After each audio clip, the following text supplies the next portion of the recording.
Hello everyone. सो आज हम करने जा रहे हैं क्लास 10th का एक new chapter which is electricity. तो बहुत सारे बच्चों को इस चैप्टर में बहुत सारे डाउट रहते हैं and they are not able to solve numerical of this chapter. उसका सिर्फ एक ही रीज़न हो सकता है कि बच्चों के कंसेप्ट क्लियर नहीं है। तो इस वीडियो में मैं खास ध्यान रखूंगा कि आपके जो कंसेप्ट हैं वो इतने ज़्यादा अच्छे बिल्ड हो जाएं कि आप एडवांस लेवल के भी न्यूमेरिकल सॉल्व कर पाओ। ठीक है, तो चलिए शुरू करते हैं। अपना कॉपी एंड पेन साथ में लेके बैठिए और साथ साथ नोट डाउन करते जाइए। ठीक है, तो चलिए शुरू करते हैं इस चैप्टर को हम।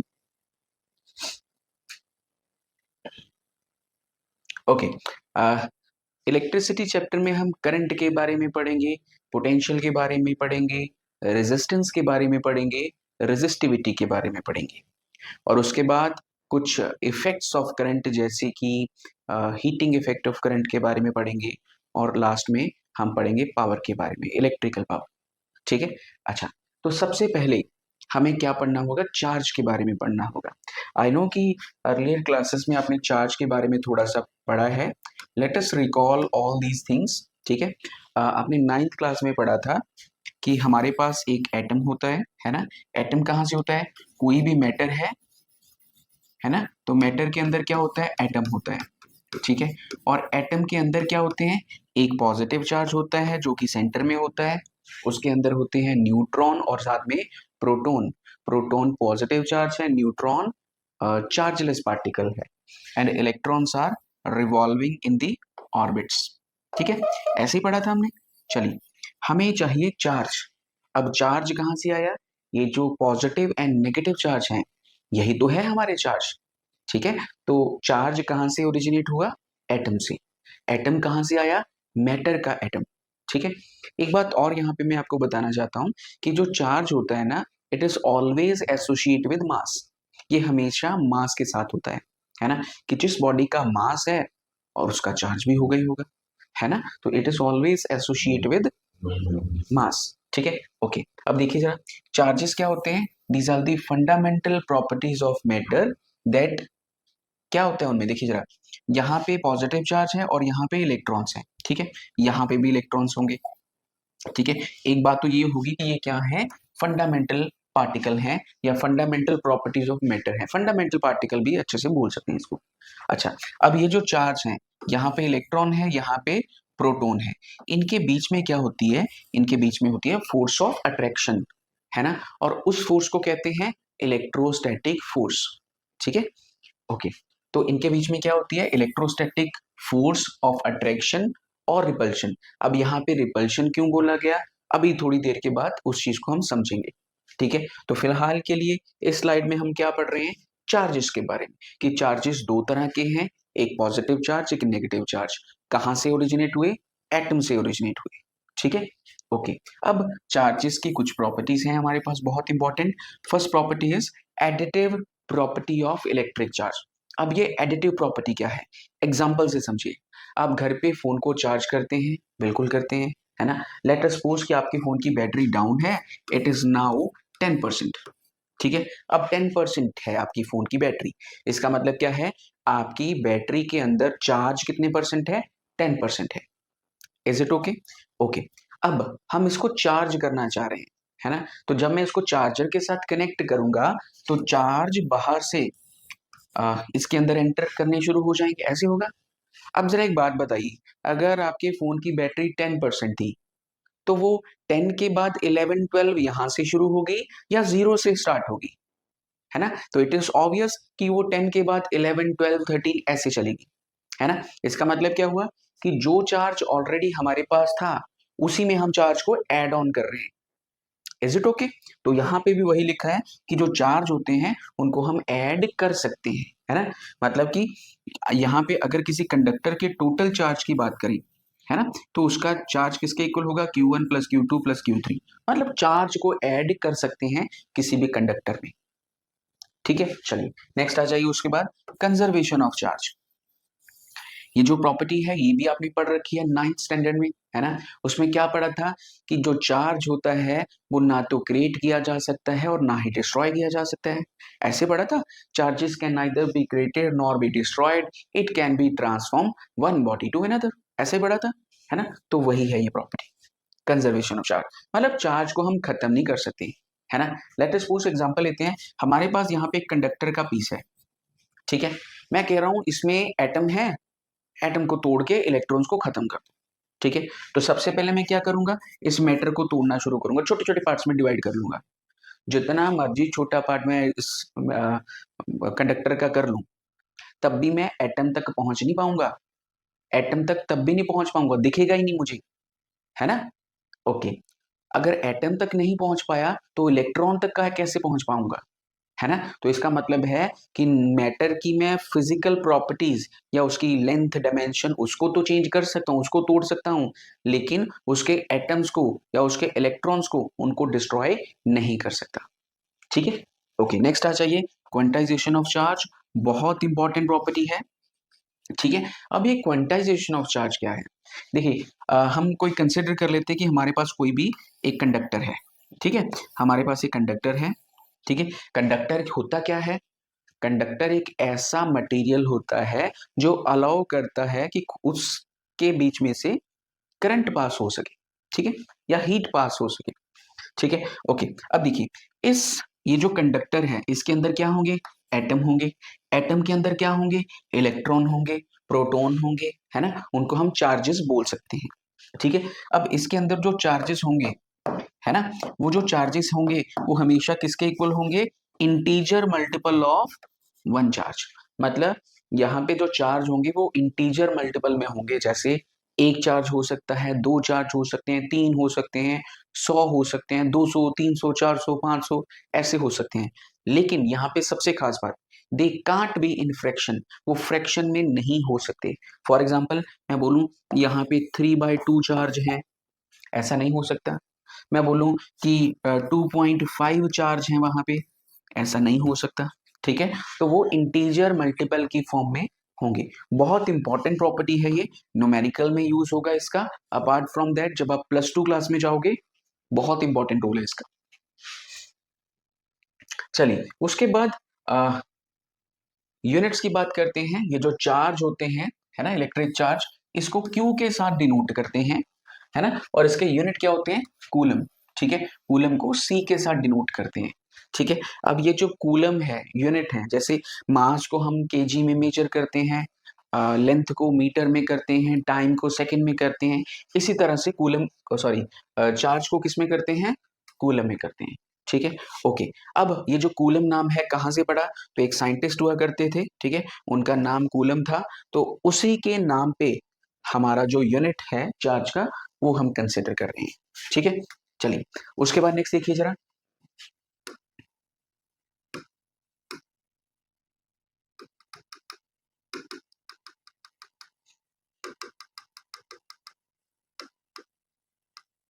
चलिए अब देखिए जरा, चार्जेस दो तरह के होते हैं, हम ऑलरेडी बात कर चुके हैं, पॉजिटिव एंड नेगेटिव। अगर दो चार्ज पॉजिटिव होंगे तो उनके बीच में क्या होगा, रिपल्शन, वो रिपेल करेंगे, जो सेम चार्ज होंगे they will repel each other. इसी तरह से अगर एक नेगेटिव है दूसरा नेगेटिव चार्ज है, वो दोनों क्या करेंगे, रिपेल करेंगे। अगर ऑपोजिट नेचर के हुए, एक पॉजिटिव एक negative, they will attract each other, ठीक है। ओके, अब यहाँ पे देखिए जरा, हम बात कर रहे हैं कुछ चार्जेस की, ठीक है। ये क्या है, टू लाइक चार्जेस, मतलब दोनों का दोनों पॉजिटिव नेचर के हैं, ठीक है। ओके, यहाँ पे ये भी दोनों क्या है, लाइक चार्जेस हैं, दोनों नेगेटिव नेचर के हैं, ठीक है।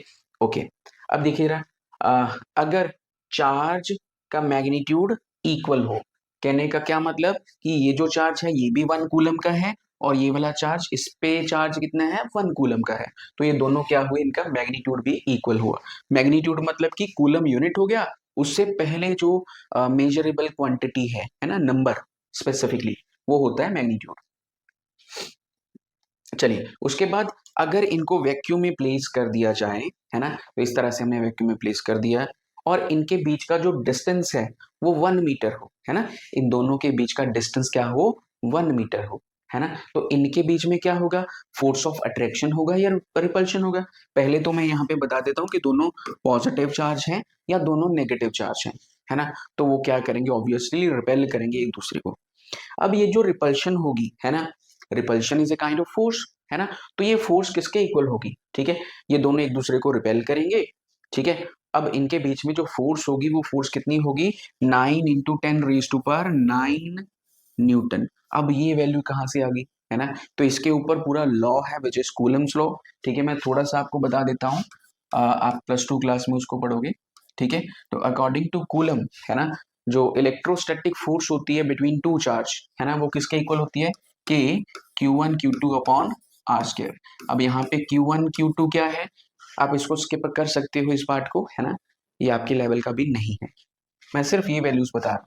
अच्छा, ये जो Q है, फर्स्ट चार्ज का मैग्नीट्यूड क्या था, 1 था, है ना, ये भी 1 हो गया, ये भी 1 हो गया, और डिस्टेंस क्या था, 1, 1 का स्क्वायर हो गया, तो बचा क्या, F is equal to K। अब ये जो K है ना, इसकी वैल्यू यहाँ पे होती है 9 इंटू 10⁹9, तो इतनी फोर्स आ गई इन दोनों के बीच में, ठीक है। इस पार्ट को आप स्किप कर सकते हो, ठीक है।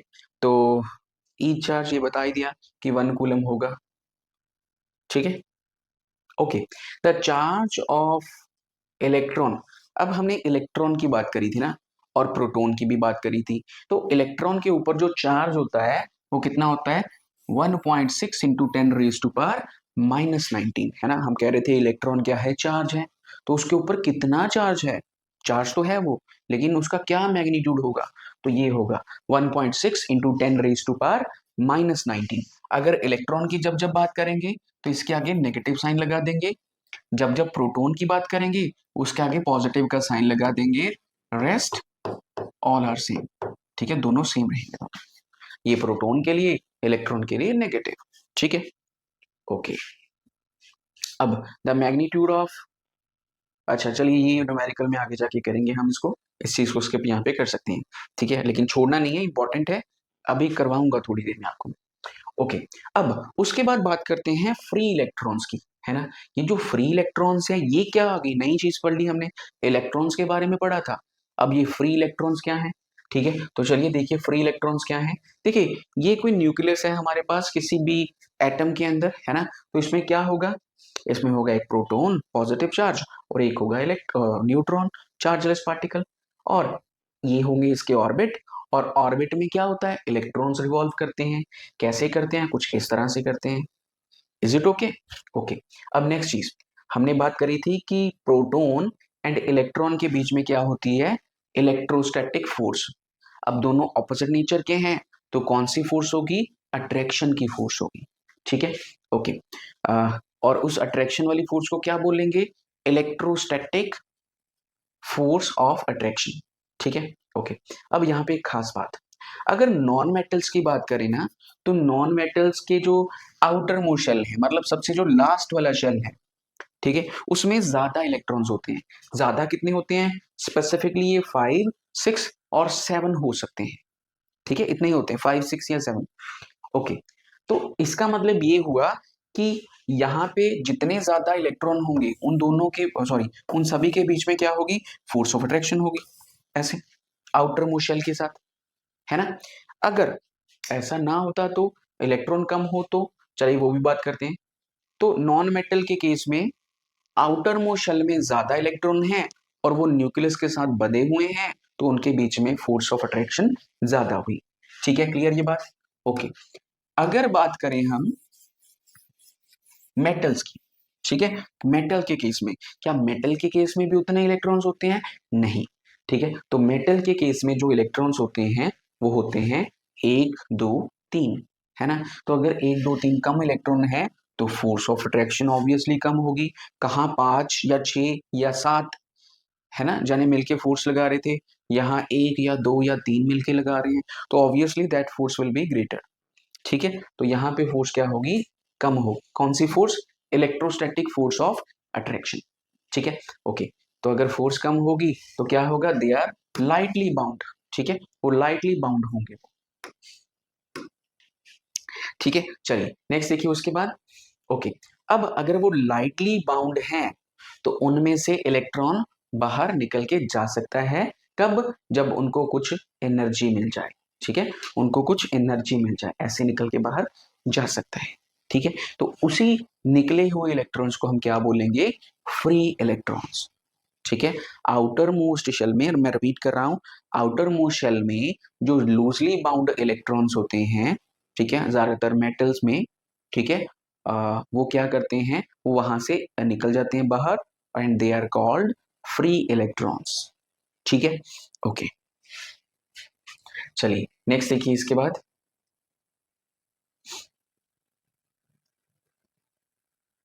ओके, अब कितने फ्री इलेक्ट्रॉन्स हैं, है ना, ये किस चीज पे डिपेंड करेंगे, है ना, ये डिपेंड करेंगे इस स्ट्रक्चर पे कि वेदर इट इज मेटल और नॉन मेटल, है ना, इसी चीज पे डिपेंड करेंगे।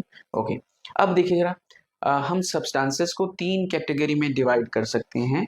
फर्स्ट इज कंडक्टर, दूसरा insulator, and third one is semiconductors. ठीक है, सबसे पहले कंडक्टर्स पे आते हैं।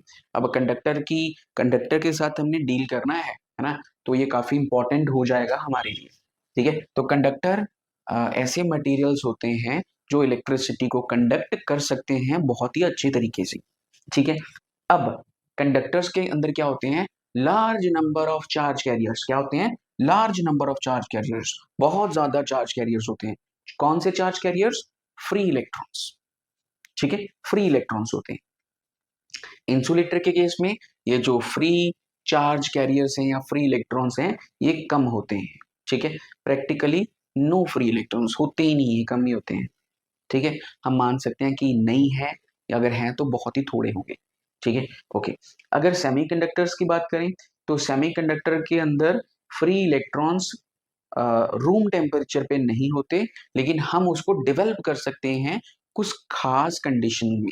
ठीक है, अब वो कंडीशन क्या होगी, उसके लिए आपको +2 में आना पड़ेगा, उस वहां पे जाके पूरा का पूरा चैप्टर है सेमीकंडक्टर। ठीक है, ओके। हम चैप्टर बात कर रहे हैं इलेक्ट्रिसिटी की, तो इलेक्ट्रिसिटी चैप्टर में ये जो करंट प्रोड्यूस होता है, ये होता है फ्री इलेक्ट्रॉन की वजह से, सिर्फ इलेक्ट्रॉन की वजह से। जो प्रोटॉन है या पॉजिटिव चार्ज है, ये अपना कोई भी कंट्रीब्यूशन यहाँ पे नहीं देता। ठीक है, ओके, तो इस वजह से हम कंडक्टर की ही बात करेंगे स्पेसिफिकली इस चैप्टर में। ठीक है, ये जो सेमीकंडक्टर होते हैं, यहाँ पे नेगेटिव चार्ज मतलब इलेक्ट्रॉन, और पॉजिटिव चार्ज, वहां पे होल होंगे सेमीकंडक्टर्स में। अभी नहीं पढ़ना, +2 में पढ़ना है। ठीक है, मतलब आप ऐसा समझ लो कि negative charge and positive charge, वहां पे इलेक्ट्रॉन होते हैं नेगेटिव चार्ज, और पॉजिटिव चार्ज होल को हम कंसिडर करते हैं, है ना, तो उनकी वजह से करंट प्रोड्यूस होता है। ठीक है, ये बात की बातें हैं, अभी हमें इस पे फोकस करना है। ठीक है, चलिए, आपने सिम कार्ड्स देखे होंगे, है ना, they are made up of semiconductor. आपने आईसीज देखी होंगी, है ना, इंटीग्रेटेड सर्किट, वो भी किससे बने होते हैं, सेमीकंडक्टर से बने होते हैं। ठीक है, चलिए नेक्स्ट देखिए, what makes the charge flow. ये जो चार्ज फ्लो हो रहे हैं, है ना, जैसे याद करिए, हमने बैटरी हमारी 10% थी, चार्जर कनेक्ट किया, चार्ज फ्लो होने लगा, है ना, तो वहीं से थोड़ा सा आप थोड़ा सा एस्टिमेट लगाइए कि चार्ज क्यों फ्लो होता है ना, और कहाँ से कहाँ फ्लो होता है। ठीक है, तो यहाँ पे हमारे पास दो टैंक है, ए एंड बी। ठीक है, एक टैंक के अंदर क्या है, हॉट वाटर है, विच इज एट 60 डिग्री, ठीक है, टेम्परेचर, और यहाँ पे टैंक बी में 20 डिग्री सेल्सियस है इसका टेम्परेचर। ठीक है, ओके। इनके बीच में एक वॉल लगा हुआ है। ठीक है, इस वॉल को जब हटा देंगे, both the water will diffuse, ऐसे होगा। और अब जब ये डिफ्यूज होंगे, तो हीट कहाँ से कहाँ ट्रांसफर होगी, obviously higher one to lower one, है ना। 60 डिग्री सेल्सियस है, वहां से हमारा जो हीट है वो कहाँ पे जाएगी, 20 डिग्री की तरफ फ्लो करनी शुरू करेगी, है ना। कब तक करेंगे, जब तक दोनों इक्वल ना हो जाएं। जब 40-40 हो जाएंगी, तब हीट का ट्रांसफर बंद हो जाएगा। ठीक है, चलिए, ओके। इसी को ध्यान में रखते हुए हम सेल की तरफ चलते हैं। आप सभी ने सेल देखा है, ठीक है, तो सेल के अंदर एक पॉजिटिव टर्मिनल होता है, एक नेगेटिव टर्मिनल होता है। ठीक है, इतनी बात, ओके। ये जो पॉजिटिव टर्मिनल होता है ना, इसको हम हायर पोटेंशियल कंसिडर करते हैं, है ना, हायर पोटेंशियल, या इसको हायर इलेक्ट्रिक पोटेंशियल भी बोल सकते हैं। अब ये पोटेंशियल क्या होता है, दिमाग पे स्ट्रेस नहीं देना, नेक्स्ट स्लाइड में अभी समझेंगे। ठीक है, ओके। ये जो नेगेटिव वाला है, इसको बोल रहे हैं लोअर पोटेंशियल। ठीक है, ओके। तो फिर पोटेंशियल यहाँ पे ज्यादा है, वहां पे कम है, तो इसकी वजह से इन दोनों के बीच में कुछ पोटेंशियल का डिफरेंस क्रिएट हो जाएगा। पॉजिटिव वाला बोलेगा मेरे पास ज्यादा पोटेंशियल है, नेगेटिव वाला बोलेगा मेरे पास और ज्यादा पोटेंशियल है। ऐसा क्या? नहीं, पॉजिटिव बोलेगा मेरे पास ज्यादा पोटेंशियल है, नेगेटिव वाला बोलेगा मेरे पास कम पोटेंशियल है ना। तो इस कम ज्यादा के चक्कर में हमारा चार्ज फ्लो हो सकता है, हमें उसका फायदा हो सकता है। ठीक है, तो देखिए कैसे हमें फायदा होगा। ठीक है, अब इन दोनों में जो पोटेंशियल का डिफरेंस है उसको क्या बोलेंगे? Potential difference. ठीक है, अब पोटेंशियल डिफरेंस क्या है? The function of cell is to create potential difference. ठीक है, जैसा कि मैंने अभी बोला था कि पोटेंशियल डिफरेंस की वजह से ही हमारा चार्ज फ्लो करेगा। हमारा क्वेश्चन यही था ना, what makes charge flow, what makes the charge flow. हमारा चार्ज किसकी वजह से फ्लो होगा? तो पोटेंशियल के डिफरेंस की वजह से हमारा चार्ज फ्लो होगा।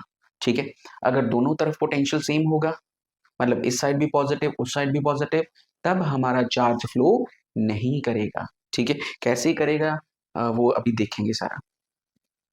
ओके, अब पोटेंशियल डिफरेंस पे आ जाइए जरा। ठीक है, दोबारा से। ओके, यहाँ पे हमारे पास एक इंसुलेटेड स्टैंड है, उसके ऊपर हमारे पास कुछ चार्ज है, पॉजिटिव चार्ज, और दूसरी साइड पे नेगेटिव चार्ज है, that is also attach with the insulated stand. ठीक है, ओके, उसका पोटेंशियल लोअर होगा, इसका पोटेंशियल हायर है। ठीक है, क्योंकि ये पॉजिटिव है वो नेगेटिव है। अब इनको हमने एक वायर के साथ कनेक्ट कर दिया, मेटल वायर के साथ। अब क्या होगा? चार्ज कहां से कहां फ्लो करेगा? From positive to negative. क्यों करेगा? क्योंकि दोनों में पोटेंशियल का डिफरेंस है ना। अगर डिफरेंस ना होता तो पोटेंशियल विल नॉट फ्लो। ठीक है, ओके, ठीक है, तो इस तरह से चार्ज फ्लो करेगा from higher potential to lower potential. ठीक है, ओके, अब जब चार्ज फ्लो किया, अपने आप तो किया नहीं, है ना, किसने फ्लो करवाया? पोटेंशियल डिफरेंस ने करवाया। तो इसका मतलब ये हुआ कि पोटेंशियल डिफरेंस ने कुछ ना कुछ काम किया है in order to move a charge from one place to another place. ऐसे किया है, अपने आप तो गया नहीं, है ना। या चुटकी बजाई ऐसे ही चार्ज मूव कर गया, ऐसे नहीं हो रहा, है ना। इसको कौन मूव करा रहा है? पोटेंशियल के डिफरेंस की वजह से charge higher to lower side पे गया। ठीक है, तो पोटेंशियल डिफरेंस ने कुछ वर्क डन किया, है ना। अब ऐसा भी बोल सकते हैं कि पोटेंशियल को अगर डिफाइन करना हो तो वो क्या होगा? इट इज वर्क डन किसके ऊपर? पर यूनिट चार्ज, चार्ज के ऊपर वर्क डन किया in order to move that. ठीक है, चलिए,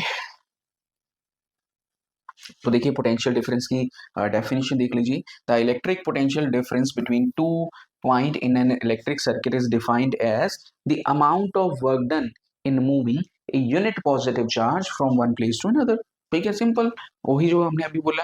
ठीक है, कि क्या है ये क्या है? एक वर्क डन है। किसका अमाउंट है? वर्क डन का अमाउंट है ना। किस चीज के लिए? In order to move a unit charge, एक पॉजिटिव चार्ज को मूव करने के लिए कहां से कहां? From higher potential to lower potential.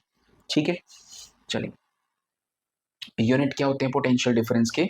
उसके यूनिट होते हैं वोल्ट। ठीक है, अब एक और बात आपको बताता हूँ। आपने घर में देखा होगा हमारे जो स्विचेस होते हैं, है ना, वहां पे कुछ इस तरह के होल्स बने होते हैं जिसके अंदर आप शू को इंसर्ट करते हो, है ना। सॉरी, शू होते हैं जिसके अंदर आप प्लग को इंसर्ट करते हो, है ना। और समटाइम्स ऐसा भी बना होता है, यहाँ पे दो दो होते हैं। तो यहाँ पे भी ऐसा ही होता है कि एक साइड ये अंदर से आपस में कनेक्टेड होते हैं। ठीक है, तो अंदर से क्या होता है? ये आपस में कनेक्टेड होते हैं। तो यहाँ पे भी वो सेम लॉजिक लगता है कि एक साइड पोटेंशियल हायर है, दूसरी साइड लोअर है। तो जब भी हम किसी प्लग को इसके अंदर इंसर्ट करेंगे, पोटेंशियल फ्लो होगा हायर टू लोअर, है ना। मतलब अगर वायर के साथ इसको कनेक्ट किया है तो यहां से पोटेंशियल इस तरफ जाएगा, है ना। पोटेंशियल डिफरेंस क्रिएट हो रहा है ना, एक तरफ ज्यादा एक तरफ कम। उसकी वजह से क्या होगा? चार्ज फ्लो होगा कहां से कहां?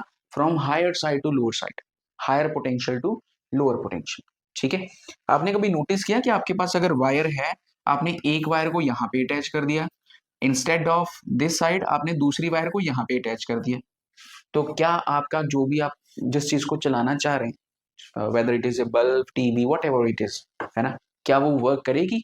बिल्कुल भी नहीं करेगी। क्यों नहीं करेगी? क्योंकि यहाँ पे पोटेंशियल डिफरेंस क्या है? सेम सेम है। क्लियर? चलिए, हम बात कर रहे थे यूनिट्स पोटेंशियल डिफरेंस के। यूनिट क्या होते हैं? तो पोटेंशियल डिफरेंस के जो यूनिट हैं वो होते हैं वोल्ट।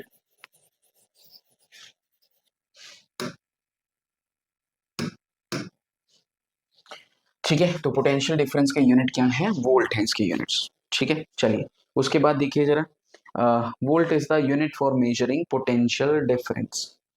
ठीक है, ओके। अब जरा देखिए, यहाँ पे एक सर्किट हमने ड्रॉ किया है। अगर इस तरह का सर्किट बना हो, मतलब यहाँ पे हमने क्या किया है, कुछ सेल को अटैच किया है। ठीक है, ये एक सेल का सिंबल है, ये एक तरफ पॉजिटिव चार्ज है, दूसरी तरफ नेगेटिव चार्ज है।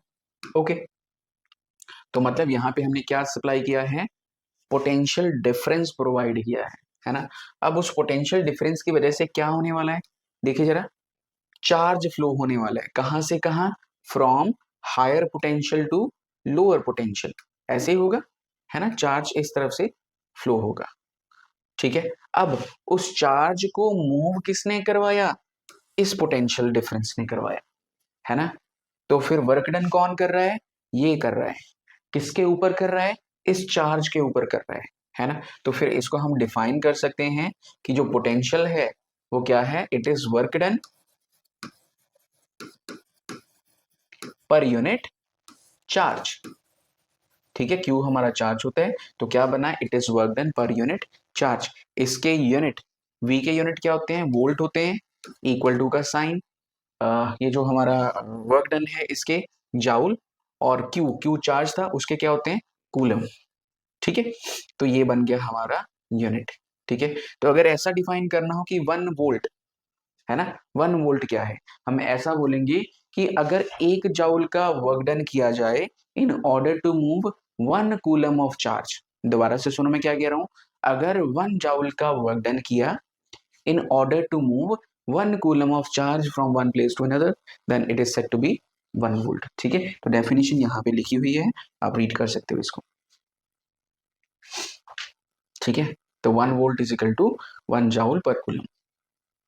अच्छा, यहाँ पे एक मिली का कंसेप्ट होता है कि अगर मिली वोल्ट हो, है ना, तो मिली का मतलब क्या होता है, 10⁻³ तो 1 मिली वोल्ट किसका इक्वल होगा, 10⁻³ -3 वोल्ट।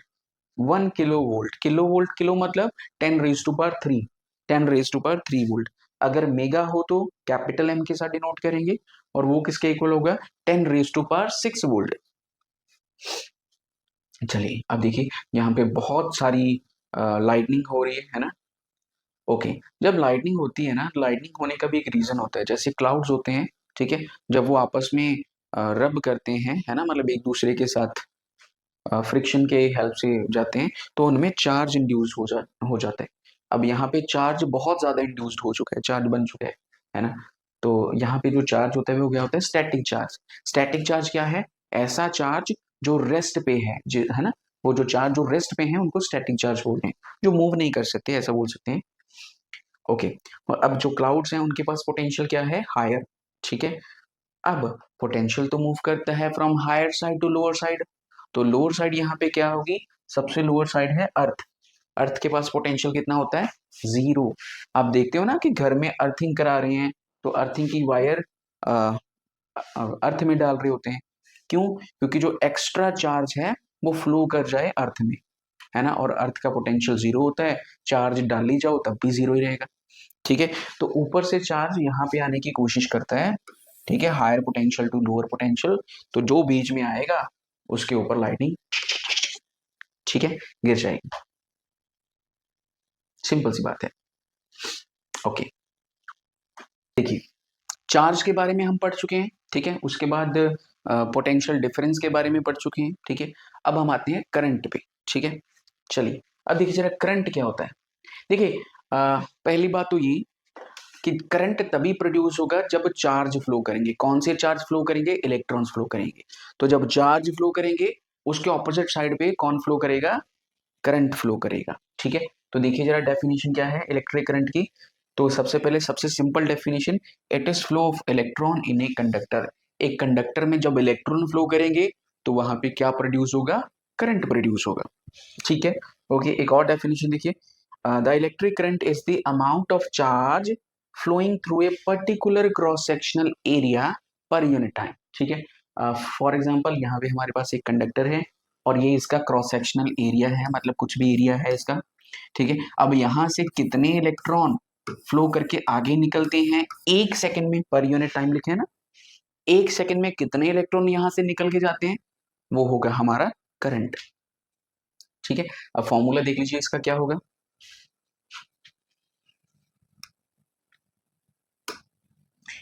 चलिए, द अमाउंट ऑफ चार्ज, ठीक है, हम करंट की बात कर रहे हैं, द अमाउंट ऑफ चार्ज पर यूनिट टाइम, ठीक है। तो ये हो जाएगा इसका फॉर्मूला, ठीक है। थोड़ा सा और मॉडिफाई करके मैं लिख देता हूँ यहाँ पे फॉर्मूला इसका। तो करंट को आई के साथ डिनोट करते हैं। हमने क्या लिखा था, it is amount of charge flowing per unit time, ठीक है, कि कितने चार्ज फ्लो कर रहे हैं एक particular area of cross section से 1 सेकंड में। 1 सेकंड में किसी पर्टिकुलर एरिया से कितने इलेक्ट्रॉन फ्लो कर रहे हैं, वो होगा हमारा करंट, ठीक है।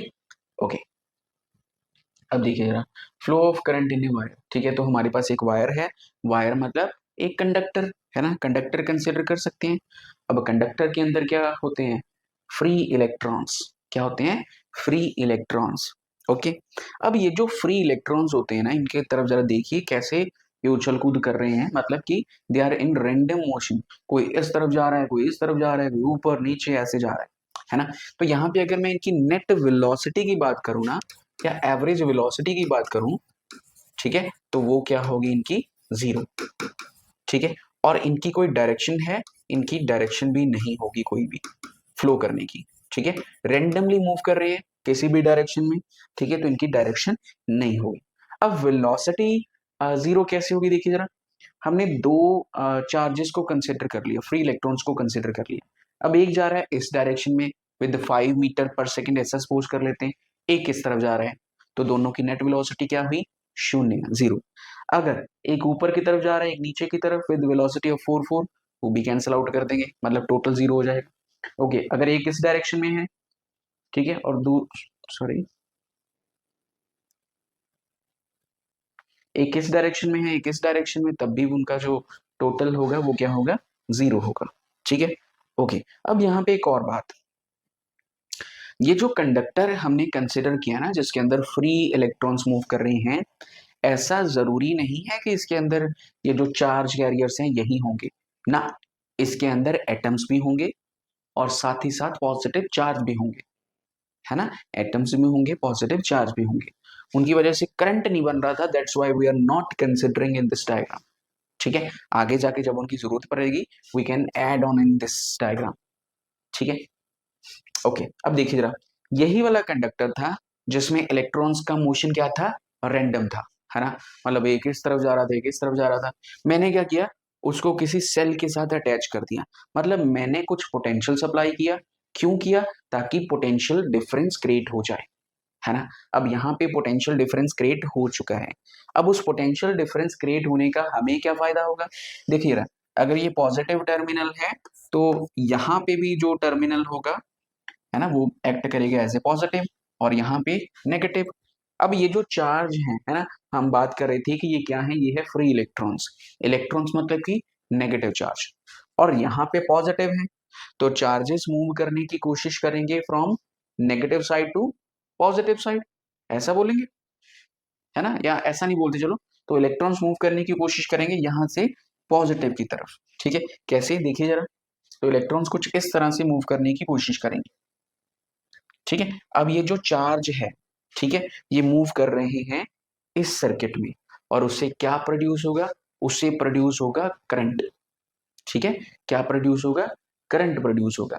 अब ये जो चार्जेस है कहां से कहां फ्लो कर रहे हैं, they are moving from negative to positive terminal, ठीक है। और करंट किस डायरेक्शन में बनेगा, इसके ऑपोजिट साइड पे, है ना, तो मतलब कि इस डायरेक्शन में क्या बनेगा, हमारा करंट बनेगा, इस डायरेक्शन में, ठीक है, इस डायरेक्शन में हमारा क्या बनेगा, करंट बनेगा, ठीक है।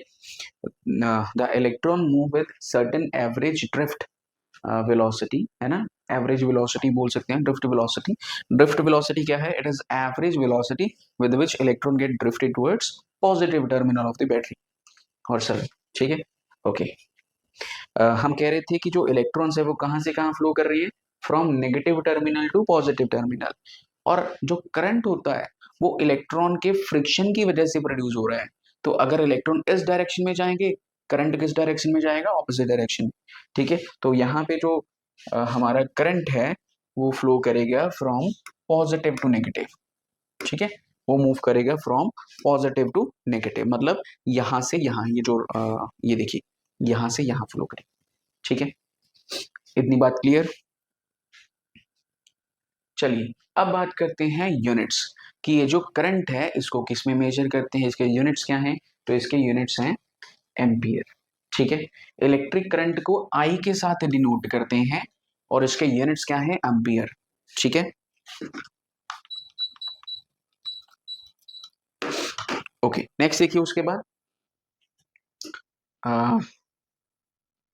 Ampere is the unit for measuring electric current. ठीक है, इस बंदे का नाम एम्पियर था, ये साइंटिस्ट है। ठीक है, एंड्रे मैरिस एम्पियर। ठीक है, तो उसी के नाम पे इसके यूनिट पड़े। ओके, अब देखिए यहाँ पे एक और हम सर्किट ड्रॉ कर रहे हैं। ठीक है, तो यहाँ पे एक इलेक्ट्रिक चार्ज है, वो मूव करेगा higher potential to lower potential. ठीक है, टाइम टी में। ठीक है, तो फॉर्मूला मैंने ऑलरेडी लिख दिया था ये वाला, है ना, कि आई किसके इक्वल होगा, चार्ज पर यूनिट टाइम। ठीक है, चलिए मैं यहाँ पे थोड़ा सा इसको और थोड़ा सा एलेबोरेट करने की कोशिश करता हूँ। यहाँ पे एक सर्किट बना है, लेट अस सपोज। ठीक है, यहाँ पे मैं एक मीटर लगा रहा हूँ, उस मीटर का नाम है एमीटर। ठीक है, अब यहाँ से चार्ज फ्लो कर रहा है, घूम के ऐसे आ रहा है। ठीक है, ऐसे आ रहा है, यहाँ से तो करंट जा रहा था। हमने पढ़ा था कि उसकी डायरेक्शन क्या होती है चार्ज की फ्लो होने की, from negative to positive terminal. ठीक है, ऐसे चार्ज यहाँ से घूम के इस डायरेक्शन में ऐसे आ रहा है, और जब चार्ज घूम के आएगा यहाँ पे हमने क्या लगाया है, एमीटर। वो एमीटर क्या देखेगा, वो देखेगा कि एक सेकंड में मेरे बीच में से कितने इलेक्ट्रॉन निकले या कितने चार्ज निकले, है ना, एक सेकंड में मेरे बीच में से कितने इलेक्ट्रॉन निकले। ठीक है, तो अगर वो कैलकुलेट कर पाया तो वो करंट बता देगा कि उस हिसाब से कितना करंट बन रहा है। अगर 5 इलेक्ट्रॉन एक सेकंड में निकले तो कितना करंट बनेगा, 5 एम्पियर, है ना। 5 इलेक्ट्रॉन निकले एक सेकंड में तो कितना करंट बन गया है हमारा, 5 एम्पियर, है ना, कि 5 है हमारा चार्ज और 1 क्या है हमारा टाइम, 1 सेकंड। ठीक है, ऐसे समझ सकते हो आप, इलेक्ट्रिक चार्ज पर यूनिट टाइम एम्पियर। अच्छा, अब इसको भी डिफाइन करना हो, देखिए जरा, इलेक्ट्रिक चार्ज के यूनिट होते हैं एम्पियर, सॉरी, इलेक्ट्रिक करंट के यूनिट होते हैं एम्पियर, इलेक्ट्रिक चार्ज के कूलम, और टाइम का सेकंड, है ना, यही होता है। अब अगर 1 एम्पियर को डिफाइन करना हो तो मैं कैसे करूंगा, है ना, कि अगर 1 कूलम ऑफ चार्ज फ्लो करे in 1 second then it is called 1 ampere, है ना। अगर 1 एम्पियर, सॉरी 1 कूलम का चार्ज फ्लो करे एक सेकंड में तो कितना करंट प्रोड्यूस होगा, 1 एम्पियर का। ठीक है, यही है हमारा 1 एम्पियर की डेफिनेशन। ठीक है, ये मैंने यहाँ पे लिख दी है। चलिए अब उसके बाद कुछ यूनिट्स हैं, इसको मैच करना है। देखिए जरा, सबसे पहले इलेक्ट्रिक करंट आई के साथ डिनोट करते हैं, इसके यूनिट क्या होंगे, एम्पियर। ठीक है, ओके, उसके बाद इलेक्ट्रिक चार्ज क्यू के साथ डिनोट करते हैं, यूनिट क्या होंगे, जल्दी से बोलिए, कूलम। हाँ ये तो करंट का आ गया ना, अब हम इलेक्ट्रिक चार्ज की बात कर रहे हैं। ओके, इलेक्ट्रिक चार्ज के यूनिट क्या होंगे, कूलम। ठीक है, ओके, उसके बाद पोटेंशियल डिफरेंस V, उसके यूनिट क्या होंगे, वोल्ट होंगे। यहाँ पे एक जाउल बच गया, ये किसका यूनिट था, ये था वर्क डन का यूनिट। ठीक है, चलिए अब कुछ न्यूमेरिकल्स हैं इसी के बेस पे। ठीक है, तो फर्स्ट न्यूमेरिकल देखिए, बहुत सिंपल सिंपल से न्यूमेरिकल हैं, ज्यादा डिफिकल्ट वाले नहीं है। देखिए, a current of 0.5 ampere is drawn by a filament of electric bulb for 10 minutes. Find the amount of electric charge. देखिए हमारे पास क्या दे रखा है कि 0.5 एम्पियर का करंट फ्लो कर रहा है। ठीक है, 0.5 एम्पियर का करंट फ्लो कर रहा है किसी फिलामेंट में से, कितने टाइम के लिए, 10 मिनट्स के लिए। ठीक है, तो करंट हमारा 0.5 हो गया। अब यहाँ पे 10 मिनट्स दे रखे हैं, लेकिन हम तो सेकंड्स की बात करते थे कि एक सेकंड में कितने इलेक्ट्रॉन, है ना, तो हम क्या करेंगे, सिंपली मिनट्स को कन्वर्ट कर लेंगे सेकंड्स में। 1 मिनट में 60 सेकंड, तो इंटू 10 किया, कितना आ गया, 600 सेकंड। ओके, हमें फाइंड क्या करना है, देखिए जरा, हमें फाइंड करना है electric charge, amount of electric charge, मतलब क्यू फाइंड करना है हमें, है ना। तो आपको क्यू का कोई फॉर्मूला पता है, हमें करंट का फॉर्मूला पता है कि I is equal to Q upon T, और यहां से Q को सब्जेक्ट बनाइए और ये क्या बन गया IT, है ना। तो I की वैल्यू क्या है 0.5 और टाइम है हमारा कितना 600 सेकेंड। ठीक है, इनको मल्टीप्लाई करोगे तो कितना आ जाएगा 300 कूलम, ये हमारा चार्ज आ जाएगा। ठीक है, तो देखिए ना ये हमारा चार्ज आ जाएगा 300 कूलम। नेक्स्ट देखिए, how much work is done in moving a charge of magnitude 2 coulomb from a point 118 volt to a point 128 volt. एक चार्ज को मूव करना है, 2 कूलम का चार्ज है, हमें मूव करना है किस पोटेंशियल से 118 118 से 128 वोल्ट तक लेके जाना है। ठीक है, तो उसके लिए जो वर्क डन करना पड़ेगा that we need to tell. ठीक है, तो अब क्या क्या दे रखा है देखिए जरा, एक तो दे रखा है चार्ज दे रखा है हमें 2 कूलम का, और एक पोटेंशियल दे रखा है ना। पोटेंशियल कैसे निकालेंगे हम, पोटेंशियल डिफरेंस दे रखा है ना। तो पोटेंशियल डिफरेंस कैसे निकालेंगे देखिए जरा, वो निकाल लेंगे कितना था 128 माइनस 118, है ना। तो ये कितना आ गया 10 वोल्ट आ गया। निकालना हमें क्या है वर्क डन, है ना। तो पोटेंशियल का फॉर्मूला था it is work done per unit charge. Work done को सब्जेक्ट बनाइए, क्या आ गया वी क्यू। ठीक है, और W is equal to V की वैल्यू क्या है हमारे पास आई 10 और Q की वैल्यू कितनी आई 2 आई, तो ये आ गया 20 जाउल। ठीक है, यूनिट्स क्या होते हैं वर्क डन के, जाउल। ठीक है, तो यहाँ पे सॉल्व किया हुआ है ये सारा का सारा। ठीक है, चलिए नेक्स्ट देखिए, calculate the number of electrons constituting 1 coulomb of charge. अब देखिए स्टार्टिंग में एक स्लाइड हमने करी थी जिसमें बोला था कि मैं करवाऊंगा अभी थोड़ी देर में, है ना, ये वही वाला क्वेश्चन है। ठीक है, तो देखिए हमें क्या निकालना है कि एक इलेक्ट्रॉन में sorry find the number of electrons, एक कूलम में कितने इलेक्ट्रॉन्स होंगे, एक कूलम चार्ज में कितने इलेक्ट्रॉन्स होंगे ये पता करना। ध्यान से समझिए क्वेश्चन को, नंबर ऑफ इलेक्ट्रॉन्स हमें फाइंड करने हैं एक कूलम चार्ज के अंदर। ठीक है, तो अगर हमें दे रखा है चार्ज इलेक्ट्रॉन का कितना होता है 1.6 इंटू 10⁻⁻19 कूलम, इतना ही दे रखा होता है। और फॉर्मूला हमने पढ़ा था क्वांटाइजेशन ऑफ चार्ज का Q is equal to NE, है ना। ओके, अब Q कितना दे रखा है देखिए जरा, हमें दे रखा है 1 कूलम। ठीक है, Q दे रखा है कितना 1 कूलम का। ठीक है, तो Q हो गया हमारा 1 कूलम, N हमें फाइंड करना है इलेक्ट्रॉन का चार्ज 1.6 इंटू 10⁻19, है ना। तो N को सब्जेक्ट बनाइए यहाँ पे, तो N किसके इक्वल आ जाएगा Q अपॉन E। Q की वैल्यू 1 है, E की 1.6 इंटू 10⁻⁻19। ठीक है, अब इसको जब सॉल्व करोगे तो आ जाएगा अप्रोक्सीमेटली 6.25, ठीक है, इंटू 10⁻18।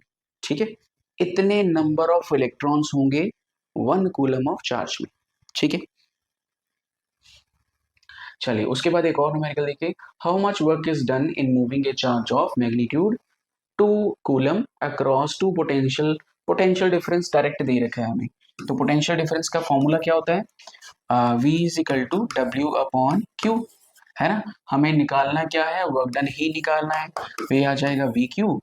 ठीक है, और V की वैल्यू हमें दे रखी है 12 और Q कितना है 2, तो ये कितना आ जाएगा 24 जाउल, ये हमारा आंसर आ जाएगा। ठीक है, सिंपल से न्यूमेरिकल है ये। ओके, अब देखिए अब है नेक्स्ट ओम्स लॉ। अब ये जो ओम्स लॉ है ये भी काफी इंपॉर्टेंट टॉपिक है आपके लिए। ठीक है, तो क्या है ओम्स लॉ में, देखिए ओम्स लॉ बेसिकली एक रिलेशन है किसके बीच में, हमने हमने क्या क्या भी पढ़ा था, एक पढ़ा था पोटेंशियल डिफरेंस और दूसरा पढ़ा था करंट, तो इन दोनों के बीच का एक रिलेशन है। ठीक है, ओम्स लॉ, तो देखिए जरा क्या है ओम्स लॉ। ठीक है, तो जॉर्ज साइमन ओम, ठीक है, एक साइंटिस्ट थे, उनके द्वारा ये किया गया था। तो Ohm's law give the relation between electric quantities, कौन कौन सी, पोटेंशियल एंड करंट। अब जरा इस एनिमेशन को ध्यान से देखना, हमने यहाँ पे एक सेल अटैच किया है, बैटरी अटैच करी है किसी बल्ब के साथ। ठीक है, ओके, जैसे ही हम स्विच ऑन करेंगे, है ना, एक तरफ पॉजिटिव है एक तरफ नेगेटिव है, पोटेंशियल डिफरेंस क्रिएट हुआ, उसकी वजह से क्या होगा चार्ज फ्लो करेगा, है ना, और चार्ज फ्लो होने की वजह से करंट फ्लो करेगा। अब ये जो करंट है वो कहाँ से कहाँ फ्लो करता है, फ्रॉम पॉजिटिव टू नेगेटिव, कौन, करंट, और चार्ज कहाँ से कहाँ, फ्रॉम नेगेटिव टू पॉजिटिव, ठीक है। ओके, अब देखिए उससे क्या हो गया, हमारा बल्ब ग्लो कर गया, ठीक है। इतनी बात, क्या हमने किया, हमने एक सेल अटैच किया, बल्ब ग्लो करने लगा। ओके, अब अगर इस सेल को मैं रिप्लेस कर दूं बाय टू सेल्स, है ना, अब देखो अब क्या होगा, क्या करंट ज्यादा बनेगा, मतलब पहले सपोज करिए कि 1.5 वोल्ट की बैटरी थी, अब मैंने दो 1.5 वोल्ट की बैटरी लगा दी है, मतलब मेरा पोटेंशियल बढ़ गया, ठीक है। ओके, तो बल्ब हमारा क्या ज्यादा ग्लो करेगा, बिल्कुल ज्यादा कर रहा है। तो पहले ही कुछ इतना कर रहा था, देखिए जरा कितनी रोशनी क्रिएट करी इसने, जब दो बैटरीज अटैच करी तो ज्यादा कर गया, है ना। ओके, अब तीन करें तो करंट और ज्यादा फ्लो करेगा,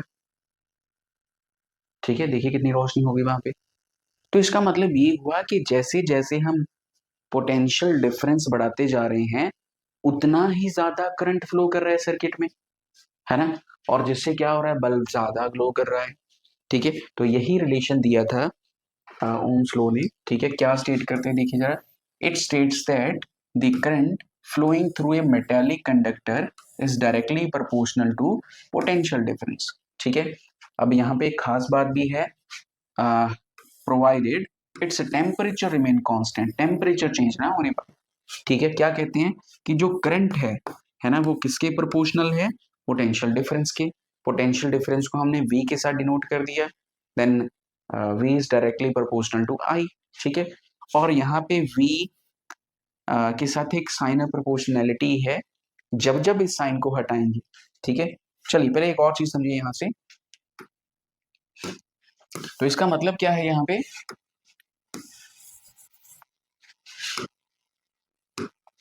कि जैसे जैसे पोटेंशियल बढ़ेगा, ठीक है, वैसे वैसे क्या बढ़ेगा, करंट बढ़ेगा, क्योंकि डायरेक्टली प्रोपोर्शनल है ना, आमने सामने वाली क्वांटिटीज डायरेक्टली प्रोपोर्शनल, ठीक है। जैसे जैसे v बढ़ेगा वैसे वैसे करंट बढ़ेगा। अब यहाँ पे बीच में एक साइन ऑफ प्रोपोर्शनैलिटी का साइन होता है, जब जब इसको हटाना होता है we need to apply a constant, ठीक है। अब यहाँ पे जब इसको हटाएंगे तो हमारे पास एक कांस्टेंट आएगा r, और ये जो कांस्टेंट होगा, इस कांस्टेंट का नाम क्या होगा, इसका नाम होगा रेजिस्टेंस, ठीक है। इसका नाम क्या होगा, इसका नाम होगा रेजिस्टेंस, ठीक है। ओके ओके, यहाँ पे एक और बात, ठीक है, ये तो सारी चीजें होगी। हम यहाँ पे जब पोटेंशियल बढ़ा रहे थे, हमारा करंट बढ़ रहा था, क्या हमने ये जो कंडक्टर है उसकी लेंथ से छेड़खानी तो नहीं करी, नहीं करी। क्या उसमें वायर तो नहीं चेंज करी कि पहले पतली वायर थी बाद में मोटी वायर कर दी, है ना। तो लेंथ भी नहीं चेंज की हमने, एरिया ऑफ क्रॉस सेक्शन भी नहीं चेंज किया, और सबसे खास बात मैं बोल रहा था टेम्परेचर, कि टेम्परेचर भी चेंज नहीं होना चाहिए, ऐसा ना हो कि ये जो वायर है बहुत ज्यादा हीटअप हो रही है और हम पोटेंशियल बढ़ाते जा रहे हैं, उसे करंट नहीं बढ़ेगा, ठीक है। तो material remain constant, v directly proportional to i, और इनके एक साथ एक आ जाएगा कांस्टेंट, उस कांस्टेंट को क्या बोलेंगे, रेजिस्टेंस, ठीक है। v is equal to I R लिख दिया है वहां पे, ठीक है, और this is known as Ohm's law, ठीक है। अच्छा, ओम्स लॉ यहाँ पे खत्म नहीं होता, इसका सबसे इंपॉर्टेंट पार्ट यहाँ पे है, ठीक है, which is V I curve, ठीक है। वी आई मतलब पोटेंशियल एंड या potential difference and current, I stand for current, उसकी कर्व, ठीक है। यहाँ पे एक सर्किट है हमारे पास, ठीक है। हम उस सर्किट में यहाँ पे हमने पोटेंशियल कुछ प्रोवाइड किया है, सबसे पहले पोटेंशियल प्रोवाइड किया कितना, 0.5 वोल्ट, है ना, और उसके कंपैरिजन में करंट हमारा कितना बना। चलिए यहाँ पे पोटेंशियल मेजर करने के लिए हमने यहाँ पे वोल्ट मीटर लगा दिए पैरेलल में, ठीक है। पैरेलल में क्यों, अभी थोड़ी देर में समझेंगे। और यहाँ पे एक मैंने एमीटर भी लगाया है करंट को मेजर करने के लिए। तो पहले 1.5 वोल्ट सप्लाई किया, सॉरी 0.5 वोल्ट सप्लाई किया, ठीक है, और उससे हमारा करंट कितना बना, 0.2 बना, है ना। तो हमने दोनों जहां पे इंटरसेक्ट कर रहे हैं वहां पे एक पॉइंट लगा लिया, फिर क्या किया हमने, यहाँ पे पोटेंशियल बढ़ा दिया, कितना बढ़ा दिया, 1 वोल्ट कर दिया। जब 1 वोल्ट करा, यहाँ पे करंट कितना आया, 0.4 वोल्ट आया, सॉरी 0.4 एम्पियर आया, ठीक है। हमने इन दोनों जहां पे मीट करते हैं ऐसे क्रॉस लगा के पॉइंट इंटरसेक्ट कर दिया। तो जैसे जैसे हम पोटेंशियल बढ़ा रहे हैं, 1.5 कर दिया, 2 कर दिया, 2.5, वैसे वैसे हमारी करंट की वैल्यू भी बढ़ती जा रही है ना। और अगर इन सभी पॉइंट्स को मिलाएंगे तो we get a straight line curve like this, ठीक है। अब ये जो स्ट्रेट लाइन कर्व है ये किसको रिप्रेजेंट कर रही है, ये रेजिस्टेंस को रिप्रेजेंट कर रही है। ठीक है, ओके। हम पीछे बात कर रहे थे अभी कि टेम्परेचर हमारा कांस्टेंट रहना चाहिए, है ना। तो अगर टेम्परेचर कांस्टेंट ना हो, मतलब कंडक्टर हीट अप हो रहा है, इन दैट केस हमारा जो स्ट्रेट लाइन वाली ग्राफ है ना वो इस तरह से नहीं आएगा, वो कुछ ऐसा हो जाएगा ग्राफ आफ्टर सम टाइम। ठीक है, और यहाँ पे v directly proportional to I नहीं रहेगा, है ना। ओम्स लॉ की सबसे पहली कंडीशन ये थी कि जब टेम्परेचर कांस्टेंट हो किसी भी कंडक्टर का तो current will be directly proportional to potential difference. ठीक है, ओके। अब अभी हमने बात करी थी रेजिस्टेंस की, है ना, जो कांस्टेंट हमने कंसिडर किया था और उस कांस्टेंट का नाम क्या था, रेजिस्टेंस। ठीक है, अब ये रेजिस्टेंस क्या होता है ना। देखिए देखिए बेसिकली रेजिस्टेंस होता है कोई रुकावट, एनी हिंड्रेंस, है ना, any hindrance in our path. अब देखिए यहाँ से इलेक्ट्रॉन फ्लो करने की कोशिश कर रहे थे, अब हाथ ने उनको ऐसे रोकने की कोशिश, है ना। तो यहाँ पे हाथ क्या है, रेजिस्टेंस है। जनरली हम हाथ से नहीं रोकते इसको, ठीक है। कुछ और मटेरियल्स आते हैं उनके बारे में भी बात करेंगे। ठीक है, तो रेजिस्टेंस क्या है देखिए जरा, एक कंडक्टर की प्रॉपर्टी है by virtue of which it oppose the flow of electric current through it is called resistance. ध्यान से सुनिए जरा क्या हो रहा है, एक कंडक्टर है, ठीक है, कंडक्टर के अंदर इलेक्ट्रॉन मूव करके जाना चाह रहे हैं उस डायरेक्शन में, क्योंकि हमने पोटेंशियल डिफरेंस यहाँ पे सेटअप कर दिया है, इलेक्ट्रॉन जाना चाह रहे हैं। लेकिन इनके बीच में कोई रुकावट आ रही है, कौन सी रुकावट आ रही है, ठीक है, कौन आ रहे हैं, एटम आ रहे हैं। किसके एटम आ रहे हैं, इसी कंडक्टर के, है ना, और पॉजिटिव चार्ज भी आ रहे हैं। कैसे आ रहे हैं देखते हैं अभी उसको जरा। देखिए लेट अस सपोज हमारे पास ये कंडक्टर है ना।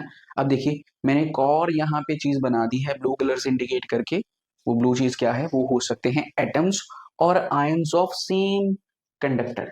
ठीक है, ओके। अब पोटेंशियल डिफरेंस हमने सेटअप कर दिए। अब ये जो फ्री चार्ज कैरियर्स थे या इलेक्ट्रॉन्स थे, they try to move in this direction. लेकिन जब ये जाने की कोशिश, सॉरी, ठीक है, जब ये जाने की कोशिश करेंगे ना, लेट अस सपोज दिस, है ना, और अगर ये जाने की कोशिश करेगा ये वाला इलेक्ट्रॉन इस डायरेक्शन में, तो आगे उनको क्या मिल रहा है, कोई एटम मिल रहा है।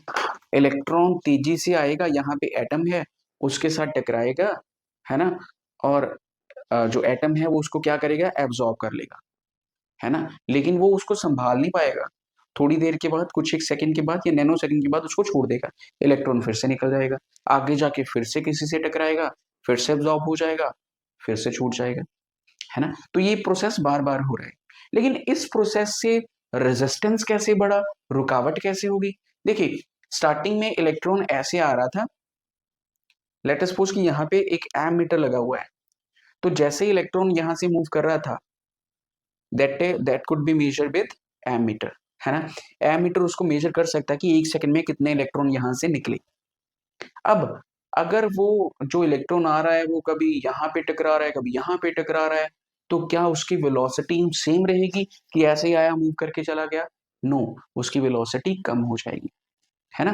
तो अगर वेलोसिटी कम हो गई तो एक सेकंड में एमीटर से कम इलेक्ट्रॉन निकलेंगे, तो इसका मतलब करंट कम हो गया, है ना। करंट कम हुआ मतलब रेजिस्टेंस बढ़ गया होगा, है ना। रेजिस्टेंस मतलब any hindrance in the path of electron. Hopefully आपको कुछ क्लियर होगा।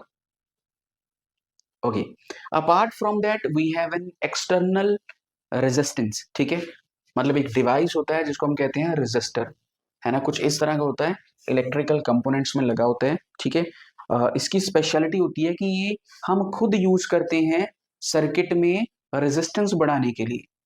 फॉर एग्जाम्पल मेरे पास यहाँ पे एक 9 वोल्ट की बैटरी है ना, और मैं उससे एक एलईडी को ग्लो करना चाहता हूँ जो कि है 1.5 वोल्ट का, और अगर मैं इसको डायरेक्टली कनेक्ट कर दूंगा तो ये जो मेरा एलईडी बल्ब है ये जलेगा कुछ एक सेकंड के लिए, उसके बाद फ्यूज हो जाएगा, है ना। तो मैं क्या करूंगा, इस डिवाइस को यहाँ पे अटैच कर दूंगा, उससे क्या होगा, 9 वोल्ट के रास्ते में रुकावट आ जाएगी, है ना, रुकावट होके क्या हो जाएगा, मुझे 1.5 वोल्ट ही पहुंचेगा कहाँ तक, हमारे बल्ब की, एलईडी बल्ब पे। ठीक है। अच्छा, तो रेजिस्टर क्या है? एक डिवाइस है। ठीक है, रेजिस्टर क्या है? एक डिवाइस है। क्या करता है? It is a device which oppose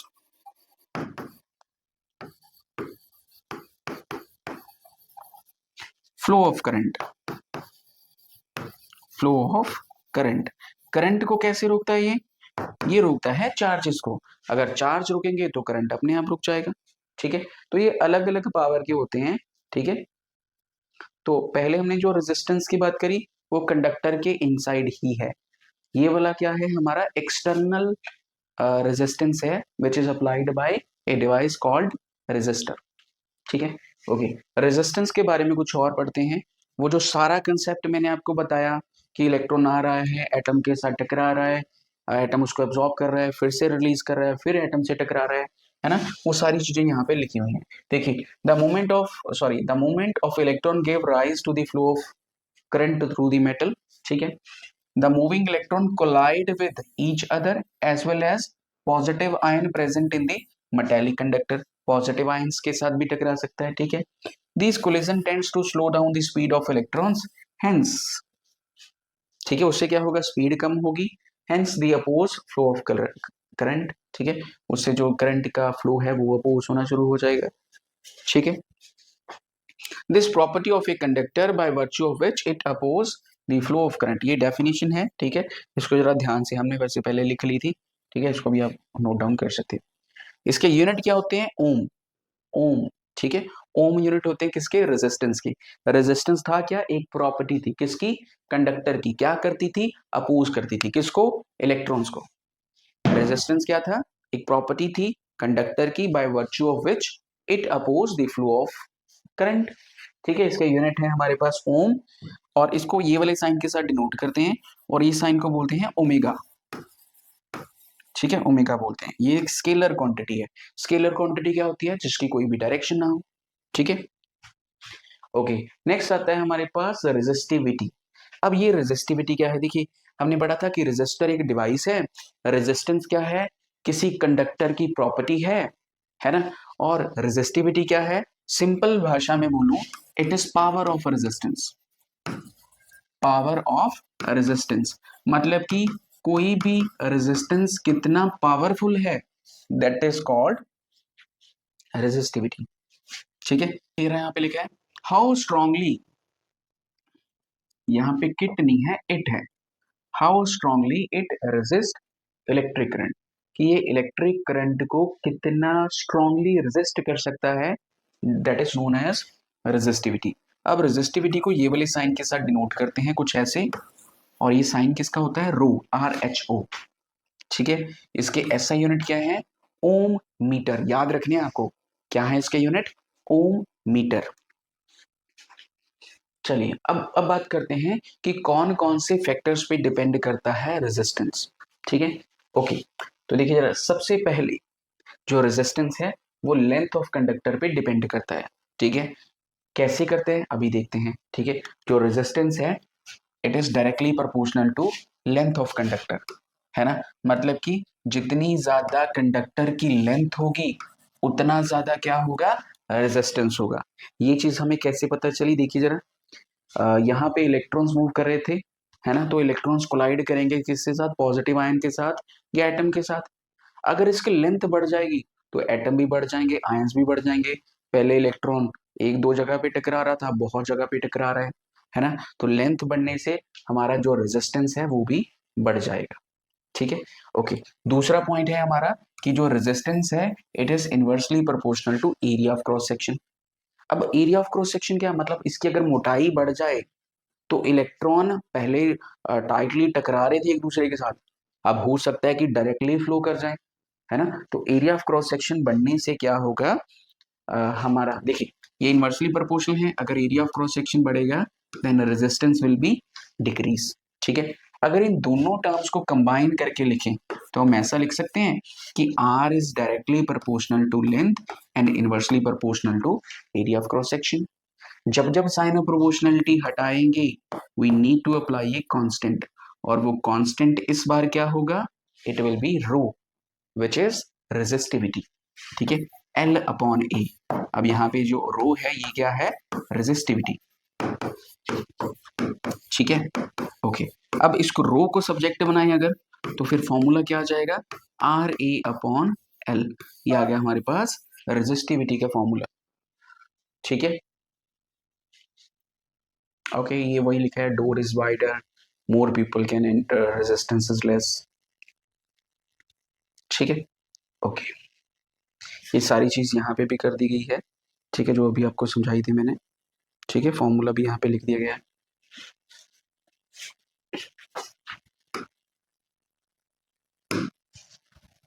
ठीक है।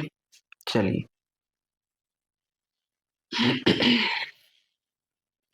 यूनिट भी आपको बता दिए क्या है इसके, ओम मीटर।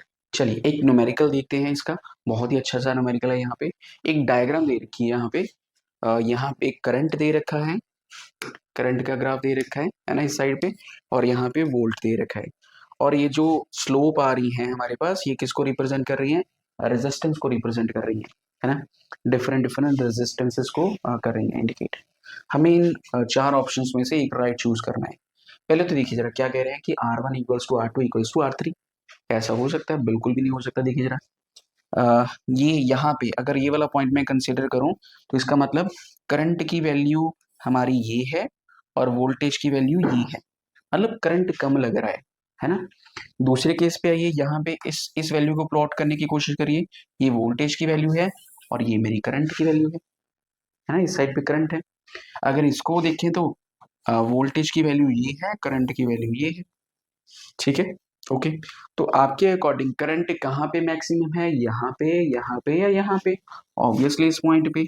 तो अगर करंट वहां पे मैक्सिमम है, तो उस केस में रेजिस्टेंस वहां पे कितना होगा, कम होगा, है ना। तो मतलब R1 का रेजिस्टेंस सबसे कम होगा, है ना,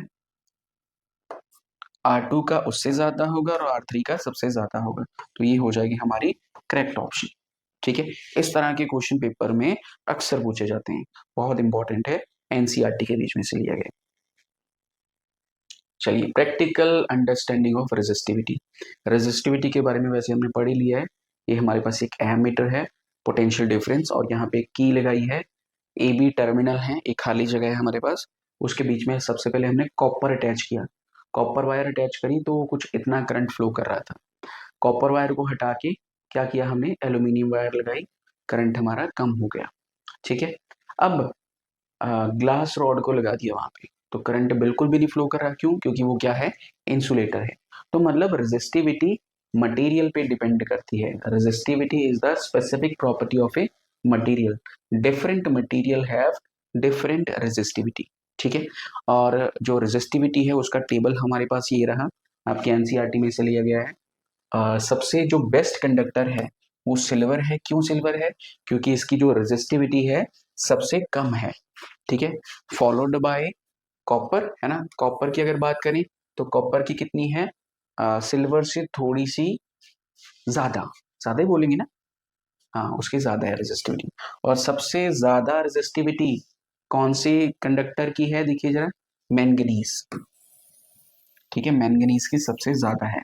अगर अलॉयज की बात करें या इंसुलेटर की बात करें, चलिए अलॉयज में पेपर की जो रेजिस्टिविटी है वो सबसे ज्यादा है, ठीक है। अलॉयज में निकल, क्रोमियम, ठीक है, आयरन, इन सब का जो है इनकी रेजिस्टिविटी ज्यादा है।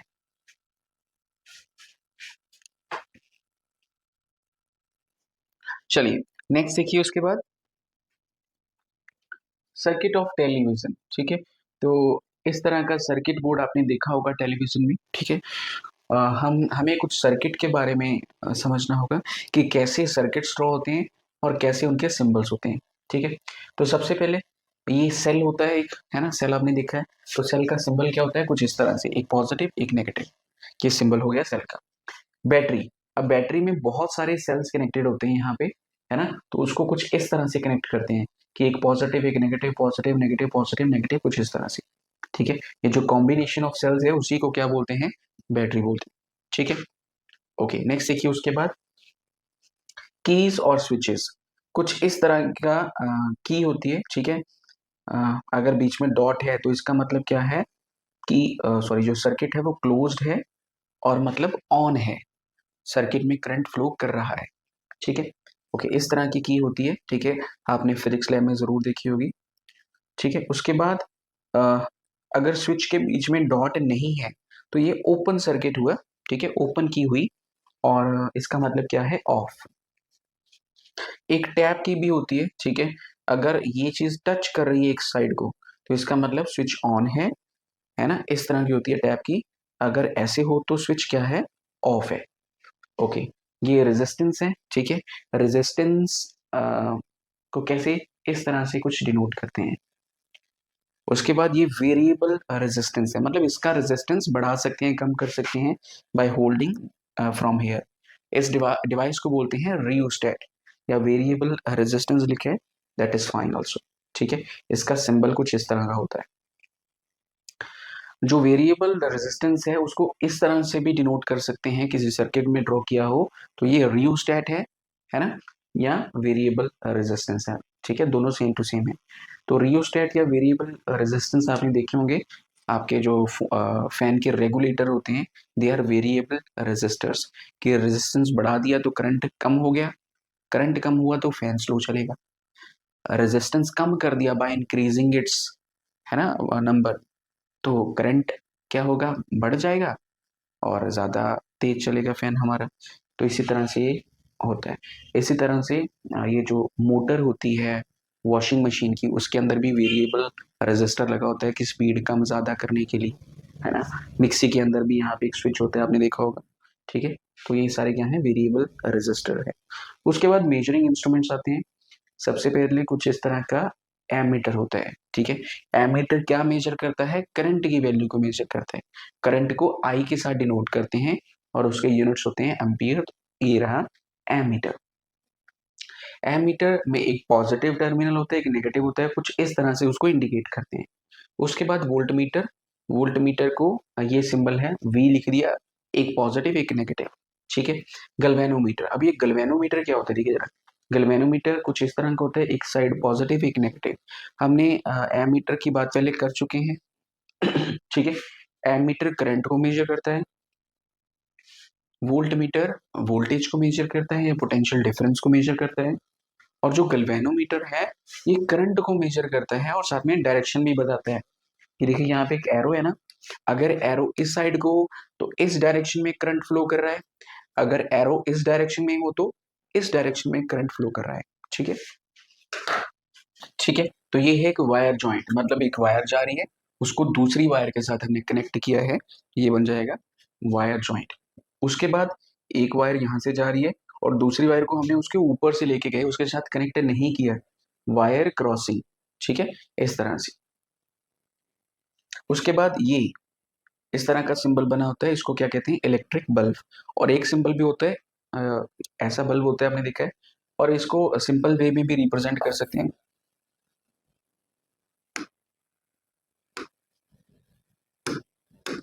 ठीक है, सिंपल में वे में भी बल्ब को रिप्रेजेंट कर सकते हैं। ठीक है, it is not an issue. Okay, तो यहाँ पे आप खुद से टेस्ट करिए कि किस किस डिवाइस के कौन कौन से सिंबल हैं। ठीक है, तो आपके लिए होमवर्क है। चलिए, उसके बाद कुछ पॉइंट्स हैं जो आपको रिमेंबर रखनी है। ठीक है, क्या क्या है, कैसे कैसे कनेक्ट करना है। जब हमने सेल्स को कनेक्ट करना है ना, एक सेल को दूसरे सेल के साथ, मतलब जैसे 1.5 वोल्ट का सेल है, आपने एक और अटैच करना है, तो एक का पॉजिटिव टर्मिनल और दूसरे का नेगेटिव टर्मिनल ऐसे कनेक्ट होगा। देखिए जरा, ये पॉजिटिव है, ये नेगेटिव, तो negative terminal is connected to the positive terminal, है ना, फिर negative negative is connected to positive. तो इस हिसाब से इनको कनेक्ट करना होगा वाइल कनेक्टिंग दी सेल्स। उसके बाद जो एमीटर है, ठीक है, जो एमीटर हैं या वोल्ट मीटर हैं, ठीक है, उनको कैसे कनेक्ट करना है, the side from which the current enter is positive, है ना। अगर इस साइड से करंट आ रहा है तो जिस साइड से करंट आ रहा है उस साइड पे पॉजिटिव टर्मिनल कनेक्ट करना है। या आप ऐसा सपोज करो कि ऐसे करंट आ रहा है और हमारे पास दो टर्मिनल है, एक पॉजिटिव एक नेगेटिव। जहां से करंट आ रहा है ना, इसको कहाँ किस पे कनेक्ट करना है, इसको पॉजिटिव टर्मिनल में कनेक्ट करना है। ठीक है, तो यही बात रखी है वोल्ट मीटर के लिए भी सेम। एक और चीज यहाँ पे बता देता हूँ कि जो एमीटर है ये सीरीज में कनेक्ट होता है और जो वोल्ट मीटर है ये पैरेलल में कनेक्ट होता है। ठीक है, देखिए यहाँ पे एमीटर सीरीज में कनेक्ट किया है हमने। सीरीज पैरेलल क्या होते हैं अभी देखेंगे थोड़ी देर में। ठीक है, तो देखिए जरा, करंट आ रहा था फ्रॉम पॉजिटिव टू नेगेटिव, तो पॉजिटिव ऐसे जा रहा था, ऐसे पॉजिटिव आया और हमें एमीटर का पॉजिटिव टर्मिनल के साथ करंट वाली वायर को अटैच किया। ठीक है, तो ammeter is connected in series with the cell, ये सीरीज में कनेक्टेड है। ठीक है, ओके। पैरेलल में क्या होता है, देखिए एक और चीज, इसका जो रेजिस्टेंस है बहुत ही कम होता है। ठीक है, so it does not disturb the current as well as measures the current। Okay, अब ये जो वोल्ट मीटर है देखिए जरा, हमने ऊपर की तरफ कनेक्ट किया या ऐसे यहाँ पे भी कनेक्ट कर सकते हैं इसको कुछ इस तरह से। तो ये हमने सर्किट के बाहर वाली साइड कनेक्ट किया, इसको हम क्या बोलेंगे, पैरेलल में कनेक्ट किया है इसको। ठीक है, इसका रेजिस्टेंस ज्यादा होता है। ठीक है, voltmeter is connected in parallel with the cells. ठीक है, ऐसा वोल्ट मीटर होता है। It is made up of material having infinite resistance, बहुत ज्यादा रेजिस्टेंस होता है। So the current is allowed to negligible और स्मॉल। अगर यहाँ पे इस जगह पे हम वोल्ट मीटर लगा देंगे तो रेजिस्टेंस ज्यादा होने की वजह से वो करंट को फ्लो ही नहीं होने देगा सर्किट में। ठीक है, चलिए अब देखिए जरा, एक क्वेश्चन है छोटा सा, how is voltmeter is connected to the circuit to measure the potential difference. Already बोल चुके हैं कि पैरेलल में हम कनेक्ट करते हैं। क्यों करते हैं, एक तो उसका जो रेजिस्टेंस है बहुत ज्यादा होता है। ठीक है, okay. What happens when ammeter is connected in parallel, अगर एमीटर को पैरेलल में कनेक्ट कर देंगे तो क्या होगा, the resulted resistance of circuit will decrease. ठीक है, रेजिस्टेंस कम हो जाएगा और करंट बढ़ेगा, जिससे क्या होगा, जो हमारा एमीटर है वो बर्न हो जाएगा। क्या कहना चाह रहे हैं, देखिए यहाँ पे एक सर्किट है, सर्किट में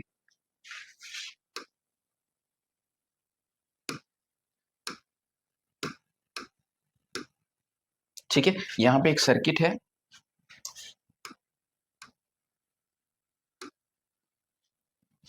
यहाँ पे एक सर्किट है हमारे पास। ठीक है, तो हमने क्या किया, यहाँ पे एमीटर को ऐसे लगा दिया। ठीक है, अब होगा क्या, यहाँ से ज्यादा करंट फ्लो करेगा और ज्यादा करंट फ्लो होने की वजह से ये एमीटर जल जाएगा। ठीक है, तीसरा है, what happens when voltmeter is connected to series.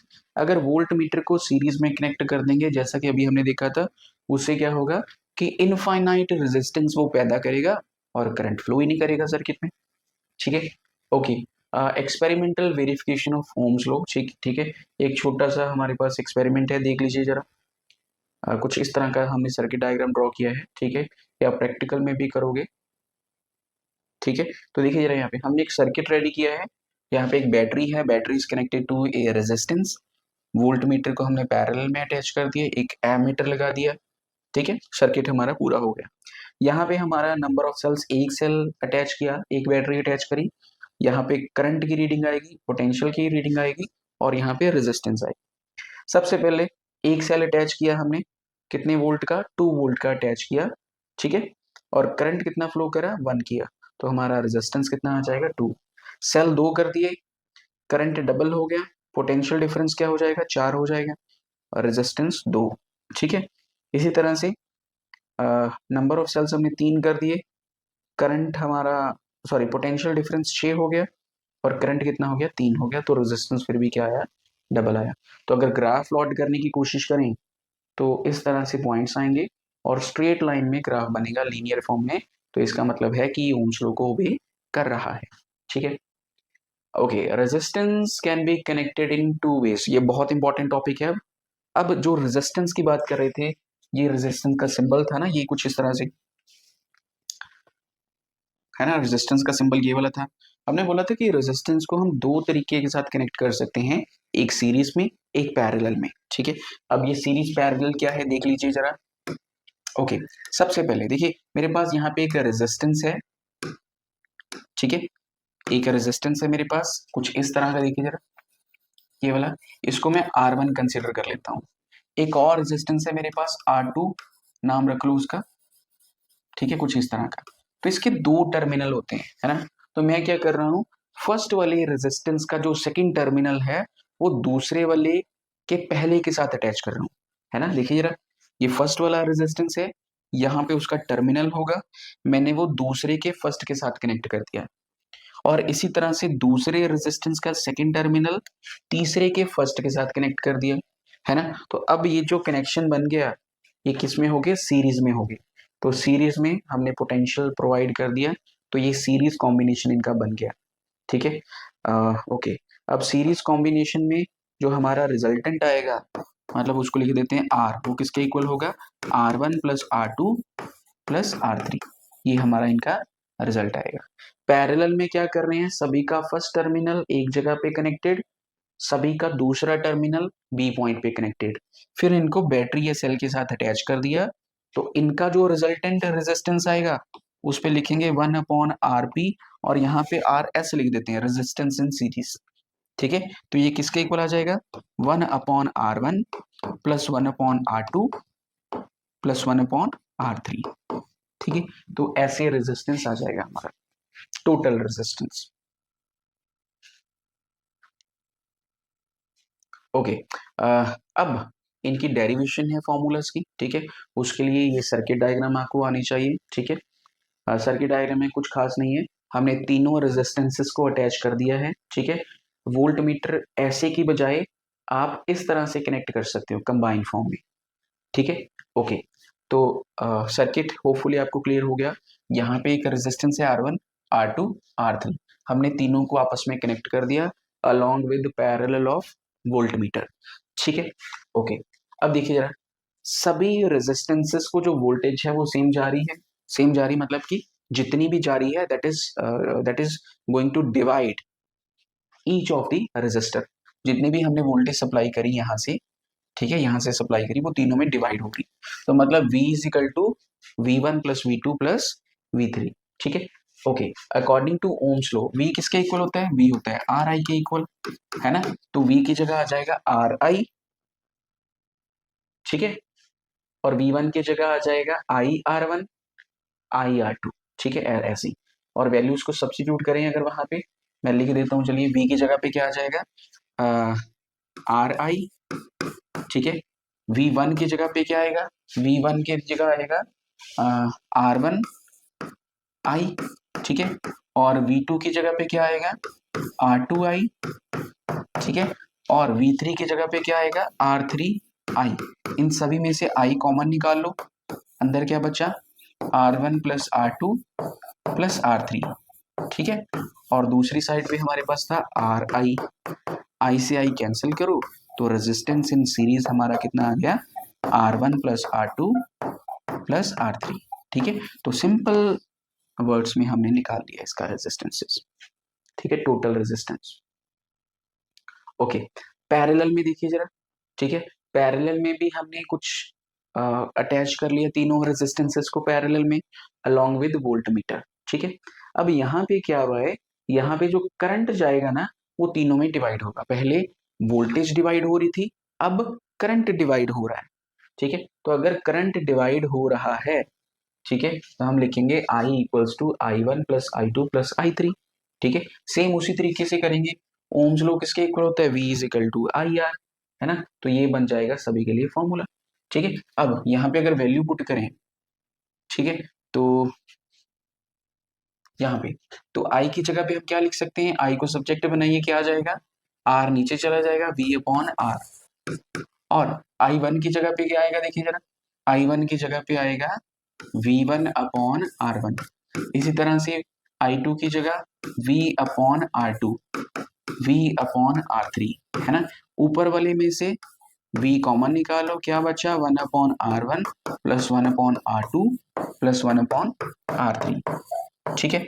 Okay, दूसरी साइड पे हमारे पास था V अपॉन R, V से V कैंसिल करो, तो ये आ गया हमारा resistance in parallel which is 1 upon R1 plus 1 upon R2 plus 1 upon R3, ठीक है।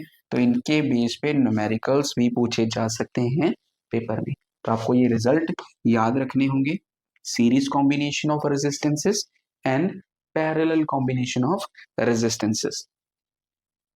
ठीक है, ओके। अब जरा एक बात ध्यान से सुनिए कि जो हमारे घर पे अप्लायंसेस होते हैं, है ना, are they connected in series और पैरेलल? वो सीरीज में कनेक्टेड होते हैं या पैरेलल में होते हैं? ठीक है, तो चलिए देखते हैं इनके बारे में थोड़ा सा। देखिए, हमने यहाँ पे घर की मेन सप्लाई है ना, वहां से इन सभी को आपस में कनेक्ट कर दिया। तो आपको क्या लग रहा है देखने में, क्या ये सीरीज में है या पैरेलल में है? मेरे हिसाब से ये सीरीज में लग रहे हैं कि एक के साथ दूसरा कनेक्ट किया, दूसरे के साथ तीसरा किया, है ना, तो ये सीरीज कॉम्बिनेशन है ना। तो लेट अस सपोज कि आपका जो टीवी है वो खराब हो गया, it is not working right now, है ना। तो यहाँ से जो सप्लाई जा रही थी, करंट जा रहा था, वो ये ऐसे फ्लो करके जा रहा था। अब ये तो बंद हो गया, यहाँ से करंट आगे नहीं बढ़ पा रहा, है ना, सब सब जगह ब्लॉक हो गया। तो अगर टीवी खराब हुआ तो प्रेस भी वर्क नहीं करेगी, और ये जो फ्रिज है ये भी नहीं वर्क करेगी। तो सीरीज में ये नुकसान हो गया। तो इसका मतलब ये हुआ कि घर में जो हमारे कॉम्बिनेशन होता है सर्किट का, वो किस में होता है? पैरेलल में। ठीक है, यहाँ पे वही लिखा है कि अगर एक चीज को स्विच ऑफ किया जाए तो सारे ऑफ हो जाएंगे। ओके, अगर पैरेलल में अटैच कर दिया, देखिए यहाँ से मेन सप्लाई आ रही है ना। अब देखिए सबको अलग अलग मिल रहा है, यहाँ से प्रेस को जा रहा है ऐसे, उसका सर्किट पूरा हो रहा है, और यहाँ से फ्रिज को जा रहा है, ठीक है, उसका सर्किट भी पूरा हो रहा है, और यहीं से टीवी को जा रहा है, उसका सर्किट भी पूरा हो रहा है। अब इनमें से ये चीज सपोज करिए खराब भी होगी, बाकियों को तो सर्किट कंप्लीट मिल रहा है ना, दे विल वर्क वेल। ठीक है,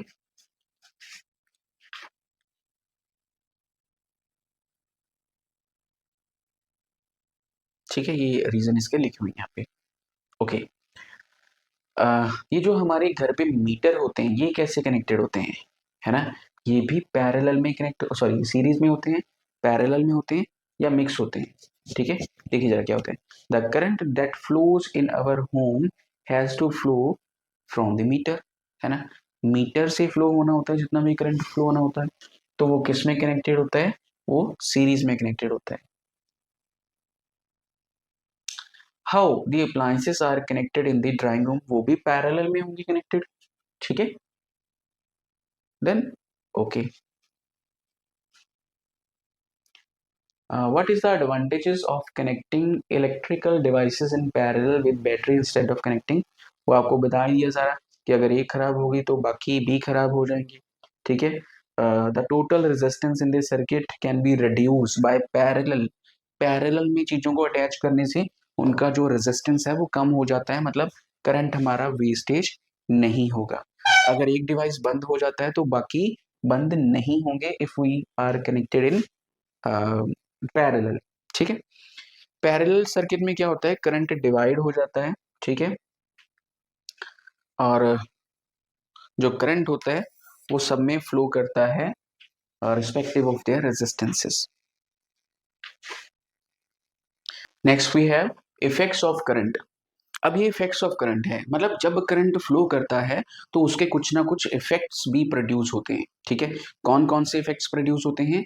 एक तो हीटिंग इफेक्ट प्रोड्यूस होता है ना, जहां से करंट फ्लो करता है वहां पे हीट प्रोड्यूस हो जाती है। Okay, apart from that chemical effect, आपने वो फर्स्ट चैप्टर में पढ़ा होगा, डीकम्पोजिशन रिएक्शन, वहां पे डीकम्पोजिशन होती थी बाय टर्म्स ऑफ इलेक्ट्रोलाइसिस। वहां पे करंट की वजह से हम क्या करते थे, कंपाउंड को डीकम्पोज करते थे। ठीक है, वो हो गया केमिकल इफेक्ट, है ना। उसके अलावा एक और इफेक्ट होता है मैग्नेटिक इफेक्ट्स ऑफ करंट, कि जहां से करंट फ्लो करता है वो अपने सराउंडिंग में मैग्नेटिक फील्ड बना देता है। ठीक है, वो आप नेक्स्ट चैप्टर में पढ़ोगे उसके बारे में। ठीक है, तो हीटिंग इफेक्ट होता है, मैग्नेटिक इफेक्ट होता है, और केमिकल इफेक्ट होता है। इस चैप्टर में हमें पढ़ना है हीटिंग इफेक्ट के बारे में। अब ये हीटिंग इफेक्ट है कि आपने नोटिस किया होगा कि जब बल्ब ग्लो करता है हीट प्रोड्यूस होती है, इलेक्ट्रिक आयरन होती है ये भी हीट प्रोड्यूस करती है, टीवी जब चलता है वो भी हीट अप हो ही जाता है। ठीक है, अब देखिए जरा क्या हो रहा है। ये जो एटम्स होते हैं, एटम्स क्या हैं? मैटर के अंदर जो स्मॉलेस्ट पार्टिकल होते हैं, है ना, मतलब या बिल्डिंग ब्लॉक कह सकते हैं, है ना। तो ये एटम्स हैं किसके? किसी कंडक्टर की। ठीक है, ओके। अब इस कंडक्टर में देखिए जरा हम क्या कर रहे हैं, यहाँ पे फ्री इलेक्ट्रॉन्स भी हैं, है ना, जो किस में है? रैंडम मोशन में है। है ना। तो जैसे ही उनको कनेक्ट किया पोटेंशियल के सोर्स के साथ, ठीक है, वो एक खास डायरेक्शन में मूव करेंगे, है ना। तो ये जो इलेक्ट्रॉन्स हैं इनके पास कौन सी एनर्जी हुई, काइनेटिक। काइनेटिक एनर्जी क्या होती है, ऐसी velocity bye virtue of its motion, किसी बॉडी के मोशन की वजह से जो उसके पास एनर्जी है उसको काइनेटिक एनर्जी कहते हैं। तो ये मोशन में है कौन, फ्री इलेक्ट्रॉन्स या चार्ज, तो उनके पास कौन सी एनर्जी है, काइनेटिक एनर्जी। अब काइनेटिक एनर्जी इन एटम्स के साथ या इन आयंस के साथ क्या होगा, कोलिजन होगा, है ना। तो जब कोलिजन होगा वहां पे काइनेटिक एनर्जी लॉस होगी। ऐसे होगा ना कि बहुत तेज स्पीड से इलेक्ट्रॉन आ रहा था और एटम के साथ टकराया, टकराने के बाद उसने छोड़ दिया, स्पीड तो कम हुई ना। अब जब स्पीड कम हुई मतलब उसकी काइनेटिक एनर्जी लॉस हुई थोड़ी सी। अब हमने तो पढ़ा था कि energy can neither be created nor be destroyed, it can be transform one form to another, हमने तो ऐसा पढ़ा था। तो यहाँ पे जो एनर्जी लॉस हुई ना वो किस फॉर्म में हुई, हीट की फॉर्म में। तो यहाँ पे कुछ हीट जनरेट हो जाएगी, ठीक है। जो लॉस हुआ हीट एनर्जी में that will be converted into heat energy, ठीक है। ये according to law of conservation हमने बोल दिया ये सारी चीज, ठीक है। नेक्स्ट देखिए, जाउल लॉ ऑफ हीटिंग, ठीक है। Heat produced in a resistor is directly proportional to square of current, ठीक है। किसी भी कंडक्टर में, किसी भी कंडक्टर में जो हीट प्रोड्यूस हो रही है that is directly proportional to current का स्क्वायर, और साथ में heat is directly proportional to time, कितने टाइम के लिए कंडक्टर चल रहा है, ठीक है। अगर इन दोनों को कंबाइन कर दें हम, ठीक है, तो combine according to Coulomb's law ये भी यूज कर लेते हैं, चलिए। ओके, अब देखिए यहाँ पे हमने करंट के बारे में पढ़ा था कि करंट किसके इक्वल होता है, चार्ज पर यूनिट टाइम, और वहां से क्यू की वैल्यू क्या आ गई, आई टी, ठीक है। ओम्स लॉ के अकॉर्डिंग वी किसके इक्वल था, आई आर के, है ना। और एक और टर्म कंसिडर करते हैं हम, अकॉर्डिंग टू पोटेंशियल, है ना, अकॉर्डिंग टू वोल्ट, पोटेंशियल किसके इक्वल था, work done per unit charge, है ना। ओके, अब देखिए जरा ये लिख दिया फॉर्मूला। अब अगर तीनों को कंबाइन करें, है ना, कंबाइन कैसे करेंगे देखिए जरा, वर्क डन का फॉर्मूला कंसिडर करो, वो किसके इक्वल होगा, वी क्यू के, वी और साथ में क्यू, किसका फॉर्मूला, वर्क डन का। वी की वैल्यू क्या है, आई आर है, यहाँ पे आई आर पुट कर देंगे। क्यू की वैल्यू क्या है, उसकी वैल्यू है आई टी पुट कर देंगे, है ना। तो ये क्या बना, आई स्केयर आर टी, ये क्या हुआ, ये वर्क डन हुआ, है ना। तो वर्क डन, और जितने भी वर्क डन होते हैं it is a kind of energy. तो यहाँ पे जो हीट एनर्जी प्रोड्यूस होगी, ठीक है, जहाँ पे जो हीट एनर्जी प्रोड्यूस होगी वो किसके इक्वल होगी, आई स्केयर आर टी, ठीक है। तो इसको कहते हैं joules law of heating. Okay, अब देखिए जरा ये एक इलेक्ट्रिक बल्ब है ना। इलेक्ट्रिक बल्ब के अंदर एक फिलामेंट लगा होता है, इस तरह का आपने देखा होगा, है ना। ये किस मटेरियल का बना होता है, टंगस्टन का बना होता है। टंगस्टन की जो रेजिस्टिविटी है या रेजिस्टेंस है बहुत ज्यादा होता है। अब रेजिस्टेंस ज्यादा है तो ये करंट को क्या करेगा, अपोज करेगा। करंट आने की कोशिश कर रहा है, टंगस्टन उसको रोकने की कोशिश कर रहा है। तो रोकते रोकते वो खुद इतना ज्यादा हीटअप हो जाता है कि हमें लगता है उसमें से लाइट निकल रही है, लेकिन एक्चुअल में वो इतना ज्यादा हीट हो चुका होता है, ठीक है। टंगस्टन की रेजिस्टेंस हाई है, अपार्ट फ्रॉम दैट उसका जो मेल्टिंग पॉइंट है वो भी ज्यादा है। और बल्ब के अंदर एक गैस फिल होती है, कौन सी, आर्गन या नाइट्रोजन, क्यों, क्योंकि ये इनएक्टिव गैस होती है, मतलब हीट के साथ या फिलामेंट के साथ अंदर रिएक्ट नहीं करती, और उसको प्रोटेक्ट करती है ऑक्सीडेशन। ऑक्सीडेशन क्या था, एडिशन ऑफ ऑक्सीजन, है ना, कि जब कोई केमिकल एक्सपोज हो जाए विद द ऑक्सीजन उसको कहते थे ऑक्सीडेशन, ठीक है। ओके, तो ये होगी एप्लीकेशन ऑफ इलेक्ट्रिक करंट, कि बल्ब को हम यूज कर रहे हैं, है ना, वो हीट प्रोड्यूस करके लाइट प्रोड्यूस कर रहा है, लेकिन हमारे लिए बेनिफिशियल है। इसी तरह से अगर हम बात करें इलेक्ट्रिक आयरन की, है ना, तो वो भी हीट प्रोड्यूस कर रही है हमारे फायदे के लिए। उसके अंदर भी एक फिलामेंट लगा होता है जो कि रेजिस्टेंस हाई होगा जिसका, ठीक है, कॉइल हाई रेजिस्टेंस, ठीक है। तो उससे भी क्या होगा, वो हीटअप होगा, सेम उसी प्रिंसिपल पे, ठीक है। ओके, उसके बाद आते हैं आपके घर में हेयर स्ट्रेटनर होंगे, इलेक्ट्रिक टोस्टर होंगे, गीजर होंगे, है ना। ये सारी चीजें हीटिंग इफेक्ट ऑफ करंट पे ही वर्क करती है, ठीक है। ओके, नेक्स्ट आते हैं इलेक्ट्रिक फ्यूज पे। अब ये जो इलेक्ट्रिक फ्यूज है ये क्या है? देखिए, आपने बहुत बार सुना होगा कि फ्यूज उड़ गया, है ना? तो फ्यूज होता क्या है? An electric fuse protect circuit and application by stopping the flow of excess. Okay, अब देखिए जरा, यहाँ पे एक बॉडी है, इंसुलेटेड बॉडी है, एक फ्यूज बना हुआ है यहाँ पे, देखिए जरा। होता क्या है, यहाँ पे चीनी मिट्टी की बॉडी, चीनी सुना है ना, चीनी के बर्तन, चीनी मिट्टी की बॉडी, वो मटेरियल है ना? तो वो मटेरियल लगा हुआ है यहाँ पे फ्यूज के अंदर। ये वाला पार्ट ऐसे बाहर निकल जाता है। आपने कभी नोटिस किया होगा कि ऐसे फ्यूज निकालते हैं जो मेन बोर्ड पे लगा होता है ना, तो ये वही वाला ही, इसको ऐसे निकालते हैं बाहर की तरफ। तो इसके साथ एक वायर अटैच होती है, वो वायर लेड या टिन की हो सकती है, ठीक है, क्योंकि इनका जो मेल्टिंग पॉइंट है लो है। अब जब यहाँ से ज्यादा करंट फ्लो करेगा, लेट अस सपोज, देखिए यहाँ से हाई वोल्टेज आई, अगर हाई वोल्टेज आई तो हाई करंट प्रोड्यूस करेगी, उससे ज्यादा हीटिंग इफेक्ट प्रोड्यूस होगा।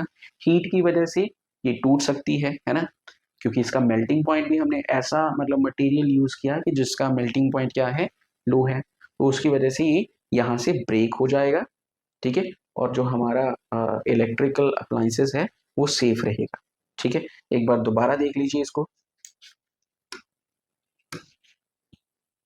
ठीक है, यहाँ से पोटेंशियल फ्लो करेगा, मतलब चार्ज फ्लो करेगा, ठीक है, इस तरह से फ्लो कर रहा है और टीवी वगैरह हमारा चल रहा है, ठीक है। अगर शॉर्ट सर्किट हो जाए या large amount of current flow हो तब क्या होगा, देखो जरा, ये यहाँ से टीवी को खराब कर सकता है, ऐसे होगा। तो अगर यहाँ पे एक वायर लगी होगी टिन की या लेड की, तो वो यहाँ पे ब्रेक हो जाएगा और आपका जो टीवी है वो खराब होने से बच जाएगा। एक छोटी सी वायर को दोबारा रिप्लेस कर दोगे, ऑल विल बी फाइन। तो देखिए जरा, fuses used for domestic purposes are stated as 1 ampere 2 ampere, ठीक है। तो इस तरह से इतने एम्पियर के लिए हम यूज करते हैं फ्यूज को। Okay, why coils of electric toaster and electric iron are made up of alloy rather than pure metal? क्यों? क्योंकि उनका जो रेजिस्टेंस है वो ज्यादा होता है। हमें चाहिए हीट। हीट कैसे प्रोड्यूस होगी? अगर अलॉय यूज करेंगे जिसका रेजिस्टेंस ज्यादा है, वो करंट को अपोज करते करते करते करते खुद हीट अप हो जाएंगे, उससे हमें फायदा होगा, ठीक है। Why does the cord of an electric heater not glow while heating element does?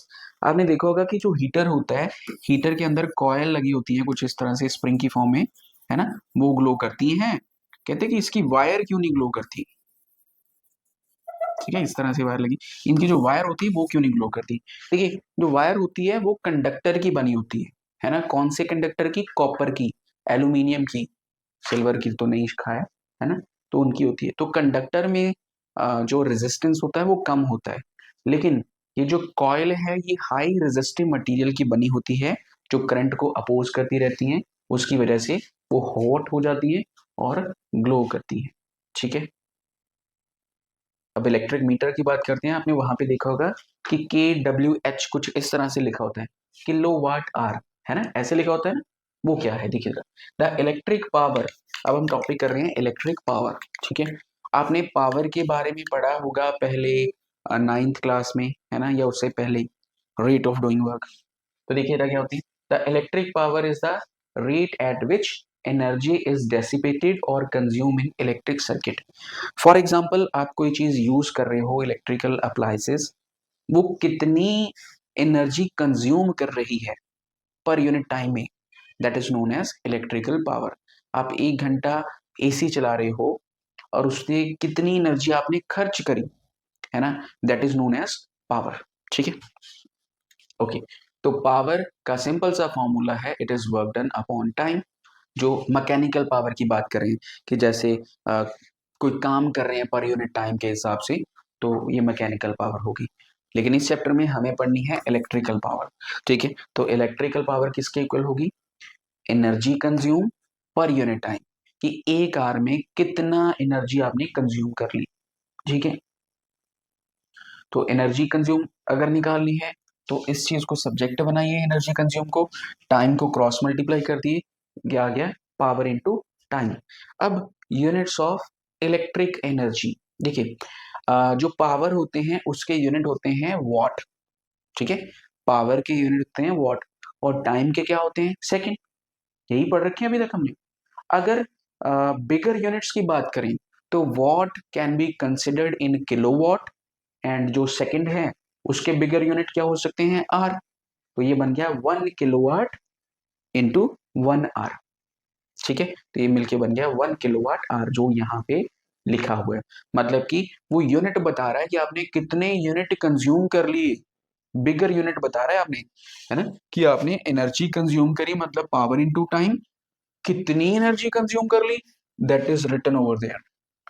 ठीक है, और साथ में यूनिट लिख रहे हैं कि हम इसको किलोवाट आवर में कैलकुलेट कर रहे हैं, नॉट इन वॉट सेकेंड में।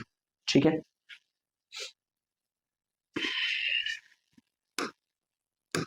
ओके। अब देखिए जरा relation between commercial and SI unit. देखिए 1 किलोवाट आवर, ठीक है, ये किसके इक्वल होगा, देखो जरा, किलो मतलब 10⁻³ या मतलब 1000 बोल सकते हैं, वॉट का W लिख दिया, और आर, आर में कितने सेकंड होते हैं, एक आर में 60 मिनट होते हैं, है ना, और एक मिनट में 60 सेकंड होते हैं, तो ये कितना हो गया, 3600 हो गया, है ना। और अगर इनको मल्टीप्लाई करेंगे तो 1 किलोवाट आर किसके इक्वल होगा, 36 इंटू 10⁻⁵, और इसको ऐसा भी लिख सकते हैं 36,000,000 वॉट सेकेंड। ठीक है, ऐसा भी लिख सकते हैं। ठीक है, और साथ में यूनिट क्या लिखने हैं इसके, वॉट सेकेंड को जाउल की फॉर्म में भी लिख सकते हैं। ठीक है, तो 1 kilowatt hour is equal to 3.6 into 10⁻⁶, है ना। अभी तो हमने 5 लिखा था, वहां पे पॉइंट नहीं था, अगर इसको इस फॉर्म में लिखे जाओ ना, 36 डिवाइड बाय 10 कर दो, एक पॉइंट लिखा है ना, यहाँ पे कितना 10⁻⁶ यहाँ पे निकाल लिया, एक पावर कट कर दो, कितना आ गया 36 इंटू 10⁻⁵। जैसे मर्जी लिख लो, सेम ही चीज है। ठीक है, दोनों तरीके से लिख सकते हो आप। चलिए इसी के बेस पे एक न्यूमेरिकल है, देखिए जरा। An electric refrigerator rated eight 400 watt operate 8 hour in a day. What is the cost of energy to operate it for 30 days at ₹3 per kilowatt hour. देखिए क्या क्या दे रखे है, सबसे पहले हमें पावर दे रखी है रेफ्रिजरेटर की, कितने 400 वाट का है ना, 400 वाट का है, तो हमें सबसे पहले उसको किलोवाट में कन्वर्ट करना होगा। किलोवाट में करने के लिए डिवाइड बाय किलो कर दिया, है ना, मतलब 1000 के साथ डिवाइड कर दिया, तो ये आ गया हमारे पास। कितने टाइम के लिए कंज्यूम हो रहा है, 8 आवर्स एक दिन में, है ना, 8 आवर्स एक दिन में, और 30 डेज के लिए, तो 30 इंटू 8 आवर्स, ये कितने बन गए 240 आवर्स। हम सेकंड में कन्वर्ट नहीं करेंगे क्योंकि बिगर यूनिट्स ले रहे हैं। Okay, cost per kilowatt, 1 kilowatt की कॉस्ट क्या है, 3 रुपीज है। ठीक है, ओके। एनर्जी कंज्यूम निकालते हैं सबसे पहले। एनर्जी कंज्यूम का फॉर्मूला क्या था, पावर इंटू टाइम। पावर है 0.4, ठीक है, और टाइम हो गया हमारा कितना, 240 आवर, है ना। इनको जब मल्टीप्लाई करोगे तो इतनी एनर्जी कंज्यूम हुई 96 यूनिट। एक यूनिट का प्राइस क्या है, 3, तो 96 को 3 के साथ मल्टीप्लाई कर दो, तो वो आ जाएगा हमारा आंसर, विच इज 288 रुपीज हमारे खर्च होंगे। ठीक है, 30 डेज के लिए, इफ हम उसको 8 आवर्स यूज करते हैं एक डे में। ठीक है, सिंपल सा क्वेश्चन। एक इलेक्ट्रिक हीटर है, 1000 वॉट पे ऑपरेट कर रहा है, और उसका पोटेंशियल कितना है 220 वोल्ट, 2 आवर्स डेली चलता है। Calculate the cost of energy to operate for 30 days at ₹3 per kilowatt hour. देखिए पावर हमारी दे रखी है कितनी, 1000 दे रखी थी, उसको कन्वर्ट कर लिया बिगर यूनिट में, कितना आ गया 1 किलोवाट। ठीक है, ओके। टाइम कितना दे रखा है, टाइम दे रखा है 2 आवर्स डेली वर्क करता है, 2 आवर्स कितने दिन के लिए, 30 डेज के लिए, तो ये हो गया कितना 60 आवर्स हो गया हमारा। ठीक है, ओके। हमें निकालनी है एनर्जी कंज्यूम। ठीक है, तो एनर्जी कंज्यूम किसके इक्वल होगी, क्या होता है फॉर्मूला, पावर इंटू टाइम, तो पावर है 1 और साथ में आ जाएगा 60 आर। ठीक है, तो एनर्जी कंज्यूम जो हमारी हुई वो कितनी आ जाएगी, 60 किलो वॉट आर। ठीक है, अब इतनी एनर्जी कंज्यूम हुई। 1 किलोवाट का कितना प्राइस है? वो है 3, है ना? तो सिंपली 3 के साथ मल्टीप्लाई कर देंगे तो हमारा टोटल प्राइस कितना आ जाएगा?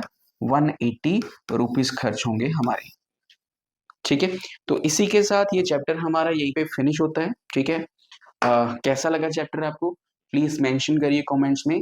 कोई भी डाउट आता है आप कमेंट सेक्शन में लिखिए, मैं जरूर आपकी हेल्प करूंगा। ठीक है, और आपके एनसीईआरटी के जो भी न्यूमेरिकल्स हैं उनको जरूर सॉल्व करने की कोशिश करिए। Thank you.